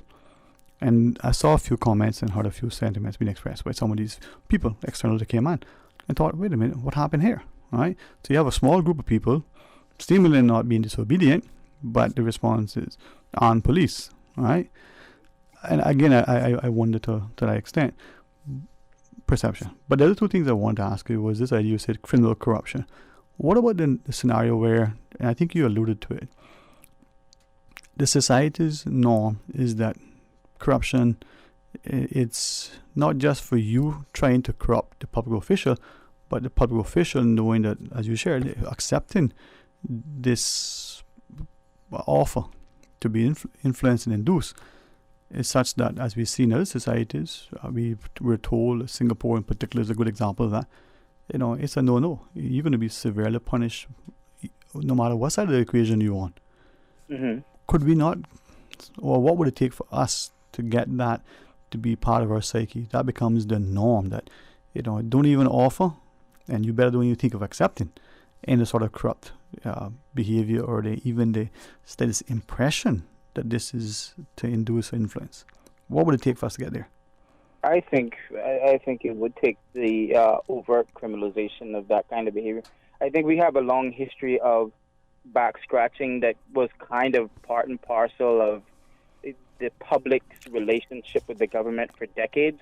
I know, 20 years ago, when I was a teenager, that I was aware of it at the time and kind of okay with it, because it seemed like that was the way to get the wheels turning and get things done. But as I've aged since then, I realized you can't be a little bit corrupt, just like you can't be a little bit pregnant. That low-level back scratching is the same thing as, stealing people's land and disenfranchising people, deporting people, all that kind of high-level corruption that we've heard government officials being involved in over the decades. It's part and parcel. It's the breadcrumbs of that very same system. So much ingrained that it's probably impossible to... I don't think it's impossible. I think you need to overtly attack it completely. You need to haul in a few high-profile people, especially those people that have been in the bureaucracy for 30 years, that have been the brokers of this kind of corruption for decades. Those linchpins need to be removed. Okay. Now, with that, then, a final sort of question or elicit a comment from you. You reference, police sort of investigating. But what about, in addition to that, or instead of that, you create a civil body? Don't leave it for the police in that sort of entity. Have it so that maybe as part of one of the institutions in formal democracy, you have a civil entity that is able to go about, just as you share, investigating all and sundry, that it doesn't just rest with the police and whatever formalities and protocols and their rules of policing, but it is, for want of a better word, special prosecutor, civil body, something else that is able to do this thing and not have to be part of that already established machinery. Well, I think having the police do it gives it a certain amount of teeth, but I don't have any objection to civilian involvement in the same process. Yeah. I think something akin to someone in the ombudsman's office that is given prosecutorial powers, the same as the Crown Prosecutor's office. That ombudsman / prosecutor would be the person leading the case with the police's backing in order to carry out those investigations. So I think we're on the same page, but I was thinking, a separate part of police. I don't want to take the workload from them, but maybe to elevate it to a different, All right. Any other thoughts you want to share with us, man? Because I always enjoy what you share. Well, I didn't want to spread it off from that particular topic. It's like this idea of the helplessness that Caymanians feel in our own country over our own government, and I don't know many people that would deny its existence, is cancerous.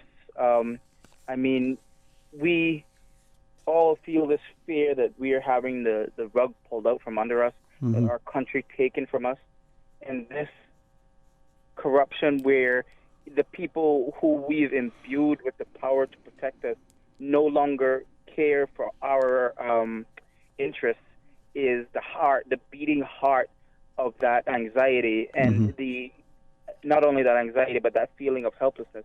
And the only thing we can do about it now is every 4 years we keep sending them the same message. When we take out half to 3/4 of them, they go back in, and then everybody just falls into lockstep again. There you go. Well, listen, you still have my number? Coalition, did we get a new coalition government that was 100% on the same page? That should have been impossible to accomplish, and they managed it in a month. I think I have a chair for you sitting, man. You need to come and chat with me. You still have my number available, right? I think I do, yeah. All right. But I did a couple of things with my phone. Leave your contact details, if you would, with Ms. Susan for me. Sure. All right. Before you disconnect, let her give and yes, I do ask people publicly for their contact details. You see, it happens, All right. With that though, let's pause and take a break. When we come back, more Talk Today. We certainly want to give you a couple of CDs as well. So stay tuned for Talk Today.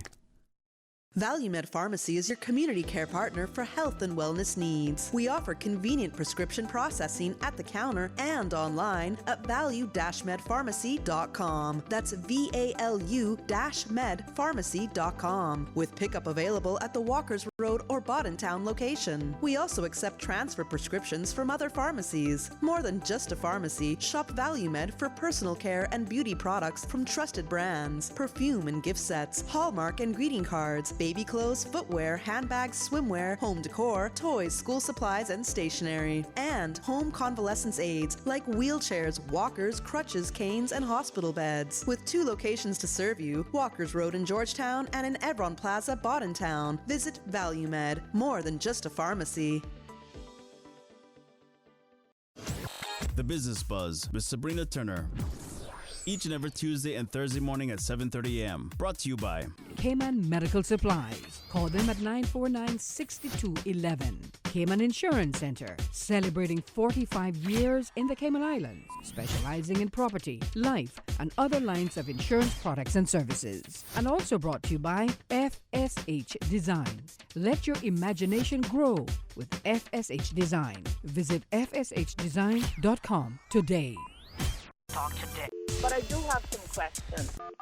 Talk today. Cayman Islands' foremost listeners participation program. Talk today. Because there are more questions than answers. What the public is saying. Waging to take your calls right now. Sterling Dwayne Ebanks.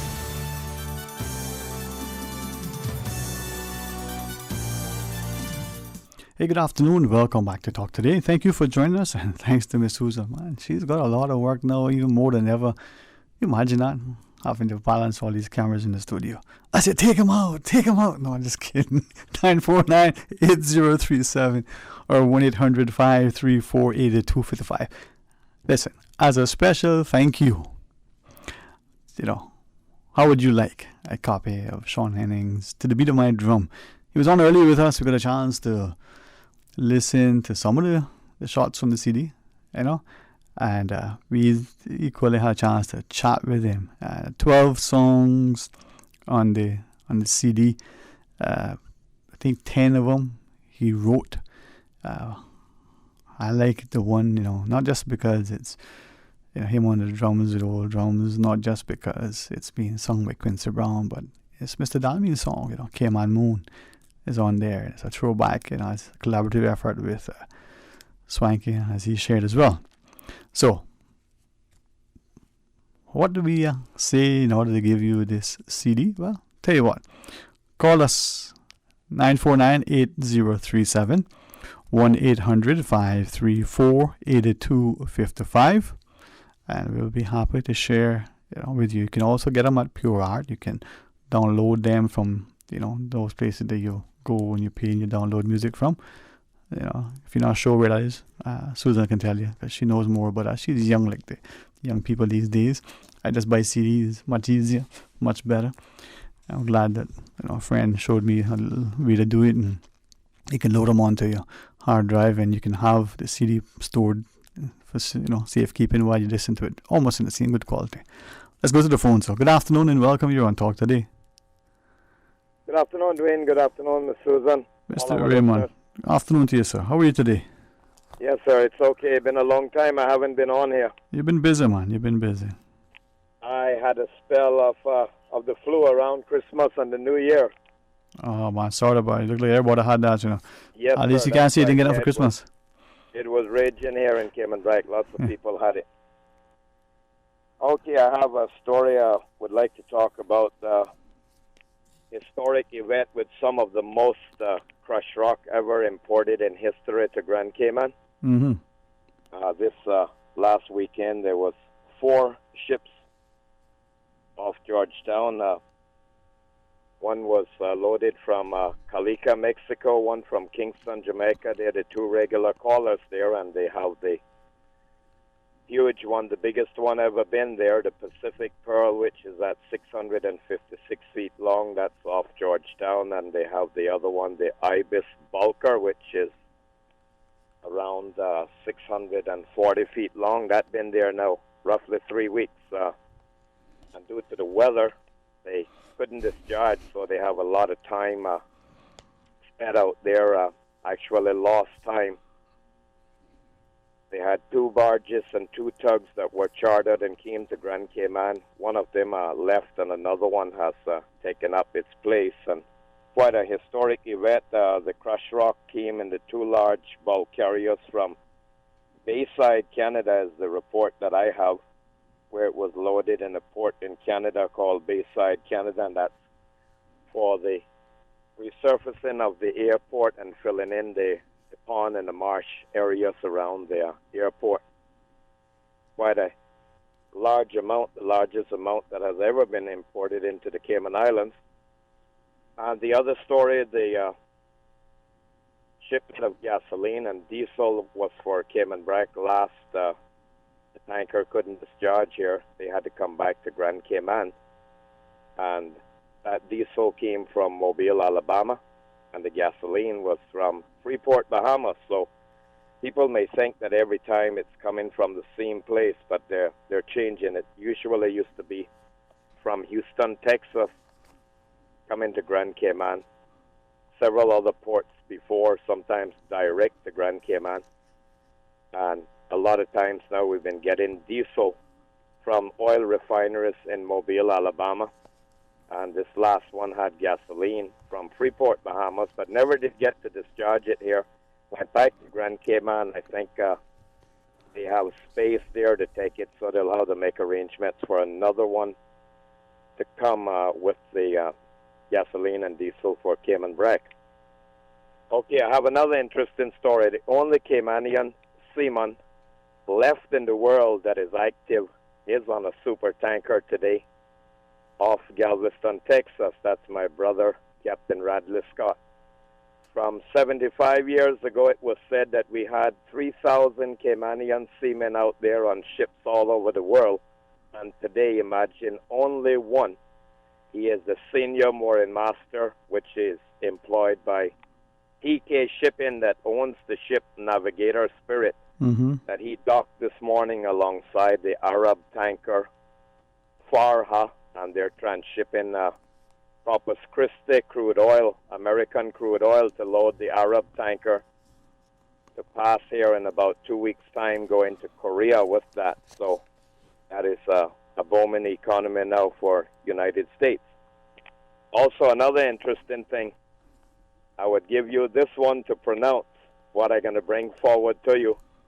The longest name in the world of a ship that passed, she's northwest of you now, northwest of Grand Cayman, headed for Beaumont, Texas. Here's the name. DNK Abdul Razak Khalid Al Zayed. DNK Abdul Razak Khalid Al Zayed. That is an Arab tanker that I spoke with this morning while it passed Cayman Brac. Anyway, we've been having some freak weather here, very rough weather, lasting several days, and our shipments of goods couldn't get here when we needed them because Cayman Brac has to have a supply of groceries every week, tug and barge, and when the weather's rough, we don't get things, then the shop becomes short of perishables, such as vegetables, fruits, milks, dairy products, and things like that. But that's how we operate here on Cayman Brac because we don't have any large storage, and the tug and barge has to come every week to keep us replenished with stuff. And when we have this seasonal cold fronts, it's a hopper into our arrivals, and they have to wait till the weather gets good. And that would mean the alternative to that, but nobody ever made any effort to do that. When it's rough on the north side, the only other thing would be have a dock by the channel, by the Brac Reef, where a sizable ship could come and offload, and we would continue getting our stuff when it's rough on the north side. But this time, south side was rough too. That's almost like the port in Georgetown. When the Northwesters is on, cruise ships can't come there, so they have to go on the south side. So we have that problem with getting our groceries here in the Breck. And a bit of information, 6 buildings under construction in the Breck. Things, not much going on. It's slow. Nice, cool day today, overcast skies. And let's hear what you have to rebound back to me. No, man, I always listen, I'm always fascinated, with your, not just the information you have, but the willingness to share with us. And I certainly won't try to pronounce that name of this ship. Always tempted to ask you to spell it, but I won't do that to you either. But as you shared with respect to the aggregate, Mr. Mario Rankin relayed that to us last week, because others, some who are out fishing, some who from the shore would seed off and recognizing that, it's a little bit of unusual activity. So filling that now, those ponds and extended runway, interesting to know, how we bring things in, man. Any other comments, Mr. Raymond? Yes, the cargo of crushed rock, the first big ship that came, it's 3 now total. She had grab buckets, a gantry crane that traveled like on a railroad track from the bridge, from the accommodation forward, and it would lower the grab bucket down inside the cargo hold, grab up the crushed rock, lift it up, and slide it out over the side and dump it into the barges that were there. And when they're full, tug would tow them into the dock, Georgetown dock, and then they would offload it. And one of the other ships had grab buckets on cranes that they would swing the crane with the grab bucket, grab it from the inside of the ship, take it up, drop it on the barge. So it's 2 different types of ships. Yep. Interesting, man. Mr. Raymond, respectfully, thank you for that, sir. We are at the headline news. But again, the great things that happen here sometimes involve indirect affecting us. And good to know that people like Mr. Raymond can keep us informed as well. Respectfully, let's pause, go to our headline news. When we come back, a couple of CDs to share with you just to say thanks. Stay tuned for Talk Today. Today's biggest news. Radio K-Man. It's only 2 species that we have here on the island. Generations present. Your voice, your choice. For today's biggest news. Access. Local, regional, international, this is headlines from Radio Cayman's newsroom team. Today's biggest news. In 2020, government has set a number of key focus areas which lawmakers approved increases in operating expenditure for during the passing of the 2-year budget in December. The increases cover a number of things, including continued investment in keeping communities safer through enhanced police services as well as enhanced border security.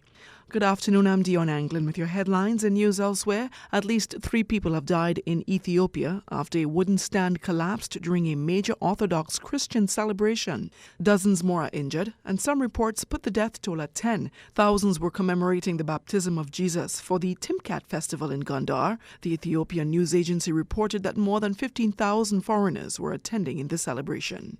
And leaked documents reveal how Africa's richest woman made her fortune through exploiting her own country and corruption. Isabel dos Santos got access to lucrative deals involving land, oil, diamonds, and telecoms when her father was president of Angola, a southern African country rich in natural resources. The documents show how she and her husband were allowed to buy valuable state assets in a series of suspicious deals. Ms. dos Santos says the allegations against her are entirely false and that there is a politically motivated witch hunt by the Angolan government. That's a wrap of your headlines. I'm Dion Anglin. Stay in touch with Radio Cayman for the latest in news and information. Follow Radio Cayman on social media, Facebook, Instagram, Twitter. Download the Radio Cayman app or log on to our website, www.radiocayman.gov.ky. Radio Cayman, your voice, your choice, your radio. Talk today. But I do have some questions. Talk today. Cayman Islands' foremost listeners' participation program. Talk today. Because there are more questions than answers. What the public is saying. Waging to take your calls right now. Sterling Dwayne Ebanks.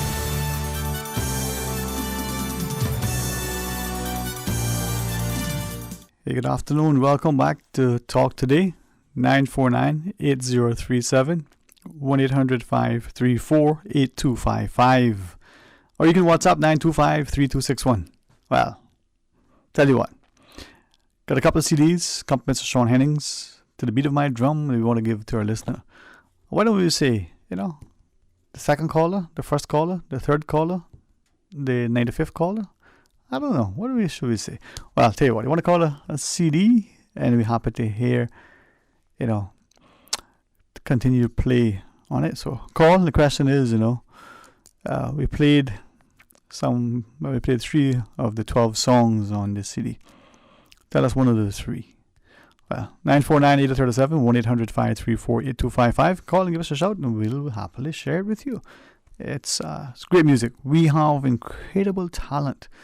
Our musicians or our other artists, whether they're as gifted as Ray Banker, they're talented musically as Sean Hennings, or whether they're as, astute as some of the others that we have here.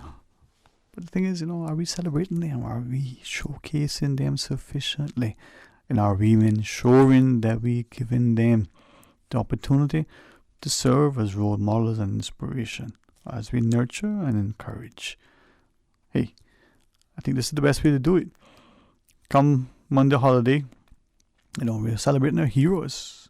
Now, we can get into the debate and the discussion. We may find it to be political, or otherwise we may find it that, it's time for adjustments as to when. Should it be January or should it be September, as some have shared, because of historical reasons. But the fact is, we need to continue to celebrate our people, and not just those, for whom perhaps decades, and for some even longer, have passed, and they sadly may have passed on to glory as well. But instead of forgetting them and their contributions, we certainly, opportune time presents to celebrate them. But what about those that are here now? I say this respectfully. Many of us have this notion that, oh, no, you can't name something after someone while they're alive. We can't celebrate them while they're here. And yet we hear quickly a counter, well, give them roses while they can still smell it. Well, we need to celebrate now, because it may encourage us to, 1, see the living and be able to access and benefit while they're here and can share with us. And 2, for that person to understand, wait a minute, you've been recognized with something. Now, perhaps you're now more encouraged to be ever more responsible and respectful in your endeavors to ensure that image, that thing that caused you to be so recognized, is enhanced for you, for your legacy, and for others to be able to borrow. We can point fingers and conclude as to why we're like crabs in a barrel. People harken back to, it's a colonial mentality. Well, it may be. Some say, it's a slave mentality. Well, it may be. But the question is, when are we going to rise above? When are we going to recognize that what was, if it was that thing that beat us down and kept us back, can we not rise above it? What they say, many hands make light work. But if you're reaching out a hand to help, isn't that better than putting out a foot to hinder? Well, 949-837, 1-800-534-8255.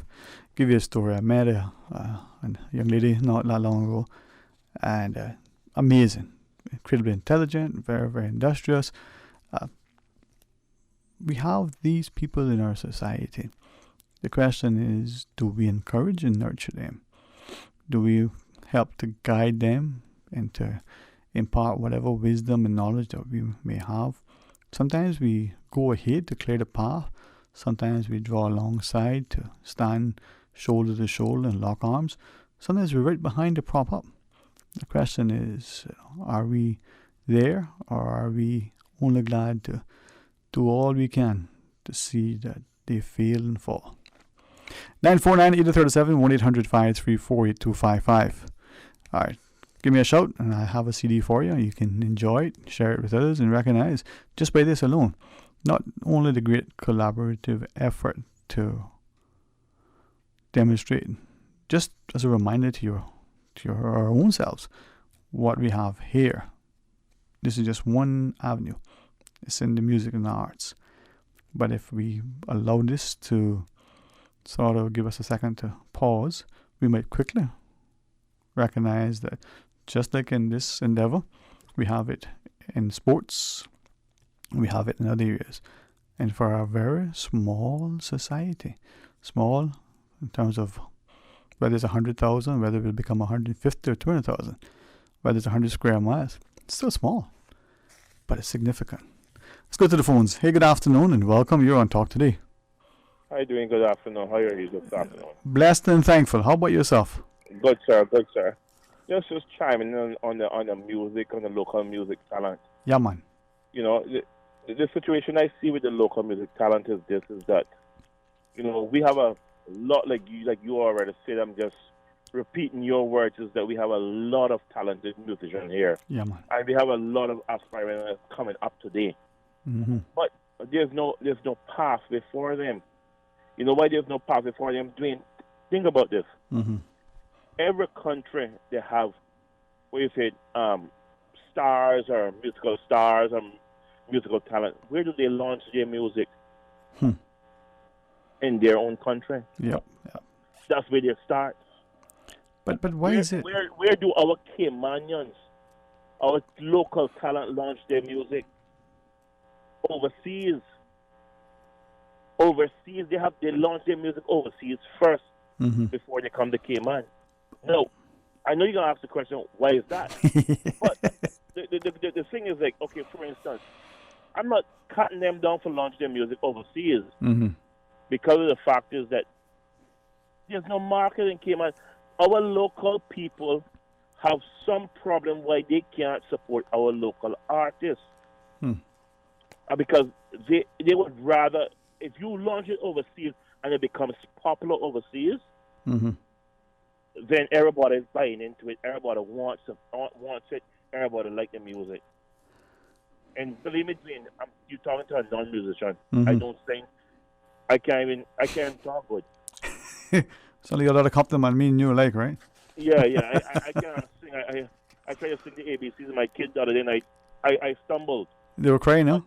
Yeah, that's what I'm saying to you is that until the day our people recognize that we have this great talent in Cayman, that's the only time our music is going to become popular. Because it's the people that make the music popular. I got a granddaughter, she sings like I can't imagine, you know, she sings great. And where does her future lie? Do I have to send her overseas to launch her music, and then they come and say, "Oh, she came, man," you know? That's what we do. We wait till they become popular, and we say, "Oh, that's one of ours," but we don't make them popular here, and that's our problem today. I mean, the Music Association president, Mr. Sean Eric, he launched his music in Jamaica, and why? Because there's no market to launch it here. He had to launch it to get better advertisement, better popularity. And once it make headlines in Jamaica and around the world, then John Eric Bush Smith is the best singer in the world. And Eric came and you want a piece of the music. But didn't they say the same about Marley? That Bob Marley left in order to, was it in Europe that he took off? Yeah, but even though Bob Marley launched in Europe, Bob Marley launched Jamaica first. Remember Bob Marley put on his music on a trailer when the promoters didn't want to promote him, and he launched his music to Jamaica. So everybody knew who Bob Marley was. The only time we know who Sean Eric Bush Smith is because he's been a very outspoken individual, and thank God for that. The only reason why we know who High Tide is and MOJ, and we could keep going on the road, is because they launched their music here and they made it. They continue to do it. Do you think then it's easier for a foreign national, but and just speaking the arts in particular, whether it's a painter, a sculptor, a musician, a poet, an author, whatever format that the artists take, for that person to be successful in Cayman, to gain recognition, exposure, to get the gallery opening, to get the exhibition, to get the stage, than it is for a similarly qualified, talented Caymanian artist in Cayman? Is it easier for that foreigner in Cayman? 110%, Dan. If you as a Cayman artist go to one of those companies and say, "Look, I'm not from Cayman. I'm from over so and so," and you show me your talent, you get a further headways. Believe it or not, trust me, I will tell you this, and I can't tell you how I know it because I don't want to. I hear you, man. Know who he is, but yeah, at the end of the day, that is absolutely 100%. If a local talent say he's not from Cayman, he get more recognition. Wow. I don't want to hit on anybody. No. I could call some names of some foreign national singers in Cayman just getting more gigs than Cayman artists. Okay, but so why is that? We hear that in whether it's in the arts or in one of the professions. We hear it across the board. Now, some of us, quickly will say the scripture talks about, prophet is not without honor, save in his own country. I'm asking, is it that we as a people don't have any respect for our own? Is it we as a people don't have any self-confidence, self-esteem, the discipline, whatever it is? I mean, what is it that is not just, is it more than just the big fish in a small pond? I mean, what is it? Caymanians, we don't have enough confidence in us, their people. We don't think that we could do it because we think that we have to always have a foreign act. We always have to have this. But the reason why I've listened to many singers and I've been to many gigs and I've heard the quality of our music is no different than the foreign talent. The foreign talent has less quality sometimes than what we produce. And I said to myself, why is my guys and my girls not going anywhere? Why they not making headlines overseas? Why they not making headlines at least in their own country? We had the Pirates Week festival where we have the music expo or whatever, and we have several other expo. You have the other festival there. I forget the name of the festival. The two festivals are fighting right now. We got other talents in those. Why aren't we making headlines in our own country? Why aren't we hitting up some of the entertainment? I mean, Haiti is doing great, and thank God that there's one of the groups. But how much other groups are performing at these local entities around the island? I went to the other day doing just go ahead, man. Put on ice. I went the other day to the Royal Palm, I think it was, and I hate to call a name, to do the Pirates Week Open Festival. Pirates Week Open Festival. I was sick. I couldn't stay doing. How can you play foreign music, like not even carbon music? You playing rock, disco. You playing rap. Hey, hello. Pirates Week is not made up of that music. We're known for our Caribbean music, our Caymanian music. Put some Cayman. I heard one Caymanian song played that whole night on the launch of Pirates Week Festival. I was so disappointed, and I had about 15 people with me, and I said, guys, let's go. That's so embarrassing, Dwayne. When you go to an opening festival, a Cayman festival, and you don't even play your local talent. One local music played at Royal Palms that night, and I was so discouraged. You hope not. You claim as far as what was Paris? What was all about? What the music is all about? Reggae, calypso, soca, etc., etc. You ever hear? Maybe you have a little country, but it's all localized. You don't play outside music. I don't know, Dwayne. You could probably embrace me more with the information because it's like I'm at a loss. Well, it's maybe a question to ask then is the change in face or selection of the genre of music a reflection of the change in society, the increased population and exposure of the population to different things? Is it that the people who are at the helm of certain things, the managers of venues, the promoters of certain things, that they are doing what they know and prefer? Is it a lack of maybe... Right, but then you're using our heritage to ride off on. So therefore, when you use our heritage to ride off on, I mean, what you're doing, you're treating our heritage too for us. Well, they'll tell you. You put your program according to how you think is best. But what you want to say is a Pirates Week launching festival, and yet you're using the overseas music, and not if you want to say, okay, these are song festival contestants that have participated in the past, etc., with a different taste of music, because you have a different taste of music coming into the song festival. Don't get me wrong, and we appreciate it, but they're all referring to the local country. Right. You understand me? So it's all geared towards the event. But if you want to put overseas talent that has no relevance towards the actual event, then what are you telling me? We could turn it in the direction we want to turn it? I don't know, Dwayne. So then do we need some sort of guidance, some sort of consensus then, whether it's the airplay and behavior of on-air talent in the radios, the presentation in public? Is it then that what we have is because, well, there's no respect for what we have?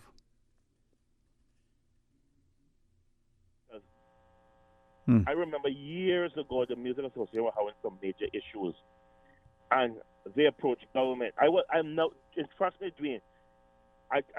I'm not a part of the Music Association, and I'm not a singer. I'm not a member of any band. I'm not affiliated with any musician in Cayman. All I know, my granddaughter sings, and I want her to aspire to the highest level. But I remember, from my recollection, the Music Association fought very hard to try to, what you would say, enforce the music regulation in Cayman, meaning that all overseas talent that's going to perform in Cayman has to get permission from the association. I could be wrong. Maybe someone who call it from the association and correct me. And I remember that clearly. You understand me? And they fought very hard to do that. Now, if they have done that successfully, then I think what we have to do, and I've heard that the radio stations have to play local music. Well, how much radio station you could count on three fingers that play local music? How much radio station play local music? But then, but is that part of the problem then, that we believe that we got to resort to legislation to bring about certain behaviors? When we pass it, we don't enforce it. But shouldn't it just be the ethos? I mean, take for example, in some of our homes, you know that when you go into the home, you do two things, right? You speak politely and respectfully to the host, and you take off your shoes and leave them outside or put them at the front door, right? So, anyway, one more. Miss Susan's in charge, my friend. Apparently, got to take a break. She said no, she's not in charge. Who else is in charge? All right, let's just call it that. Listen, thank you for that. Maybe we'll pick it up another time. Stay tuned for Talk Today. At Seaboard Marine, customers often ask us questions about their shipments. Hi, I'm thinking of buying a car from the States. Which port do you ship out of? Hi, we ship out of Miami, Houston, and Brooklyn. Just let us know your port of choice and we can provide you with a quotation and answer any questions you may have on ensuring and protecting your vehicle during its journey. Shipping shore to shore, Seaboard.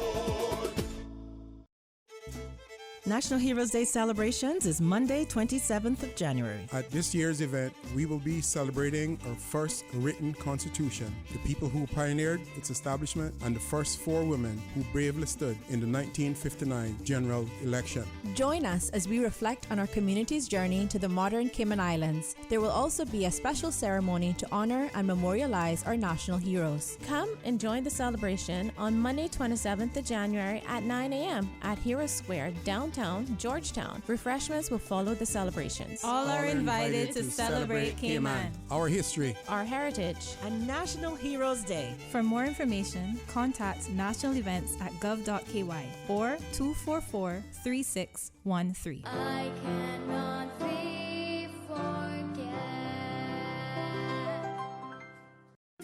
This is the NDC. We're calling on all volunteers to assist us in the administration of the Cayman Islands Student Drug Use Survey. The survey tracks and monitors over time high-risk behaviors, trends, mental health, and bullying, among other things. This allows us to develop and implement evidence-based prevention programs in our schools and communities. To volunteer, please call 949-9000 or email iMcLean@ndc.ky by January 24th. Volunteers must be 18 years or older, can give approximately 1 hour of their time, and willing to attend a brief 30-minute training.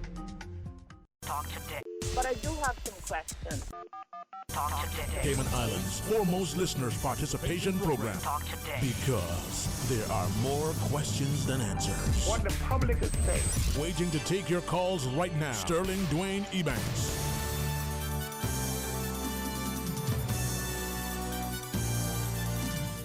Hey, good afternoon and welcome back. 949-8037, 1-800-534-8255. Or you can WhatsApp 925-3261. Perhaps like, the callers prior was sharing, the notion is that sometimes, you have to look in the mirror and say, well, wait a minute, what's happening? And what can I do about it? You might say, well, somebody needs to do something, but then you realize, well, maybe you're somebody. Maybe it's the time to do something. No. The question is, well, are you willing to do that? And if so, can you do it responsibly, civilly? Doesn't mean that you can't shout and scream and still be civil.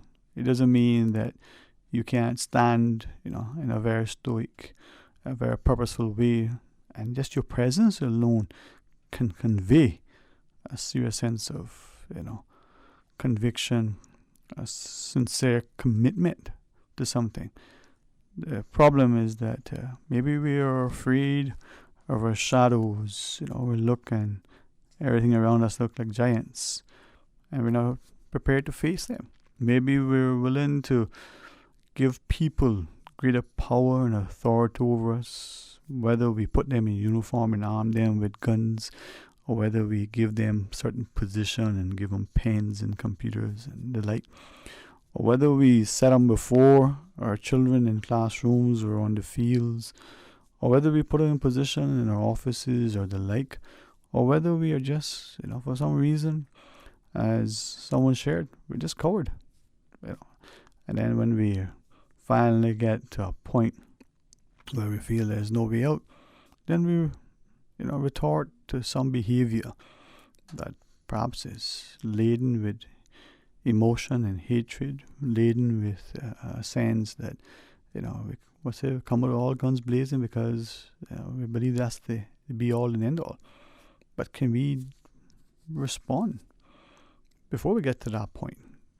Can we not necessarily always look with foresight, which would be good, have some sense of vision and be proactive, but even if we were stopping, what they say, hindsight is 20/20, and reflect, look back, see what examples we can borrow from, what things we can employ that may inform our situation to help us to move about it in a civilized, unified manner.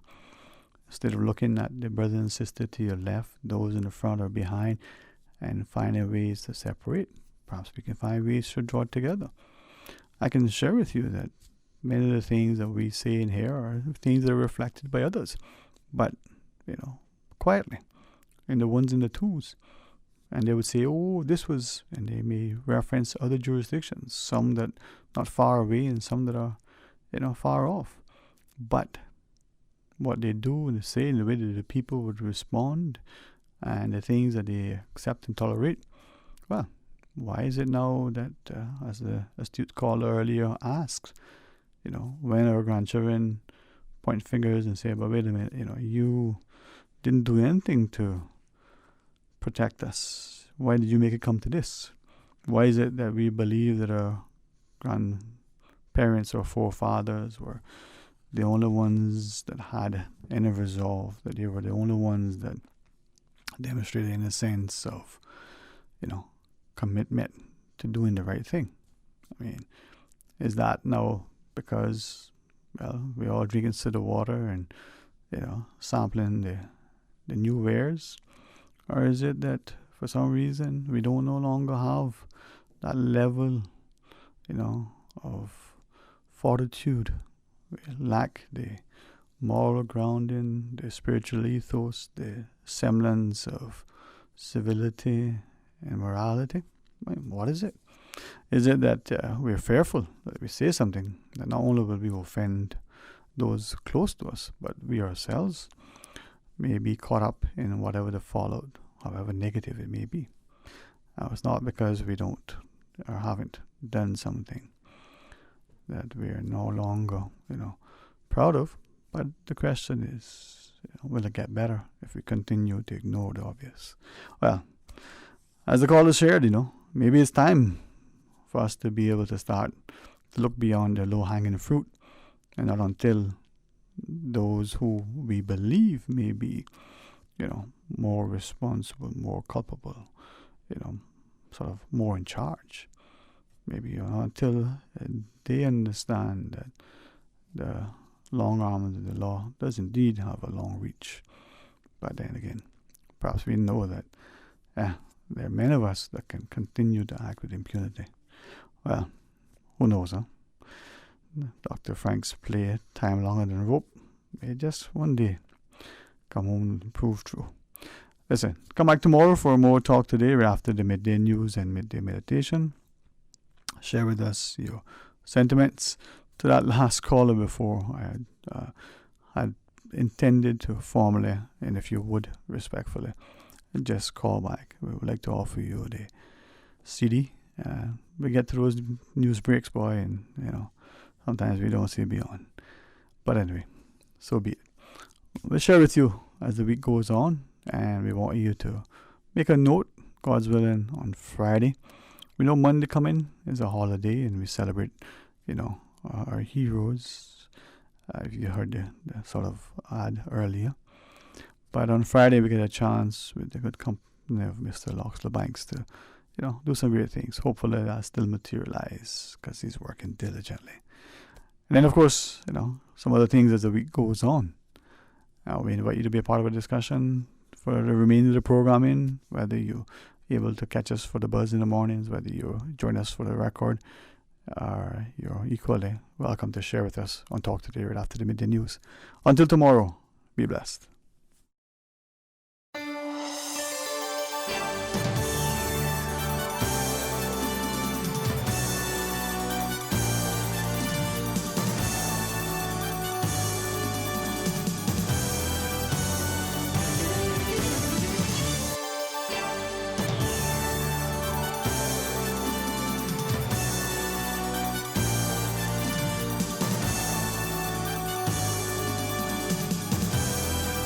Shaken yet standing firm. This is Radio Cayman in the Cayman Islands.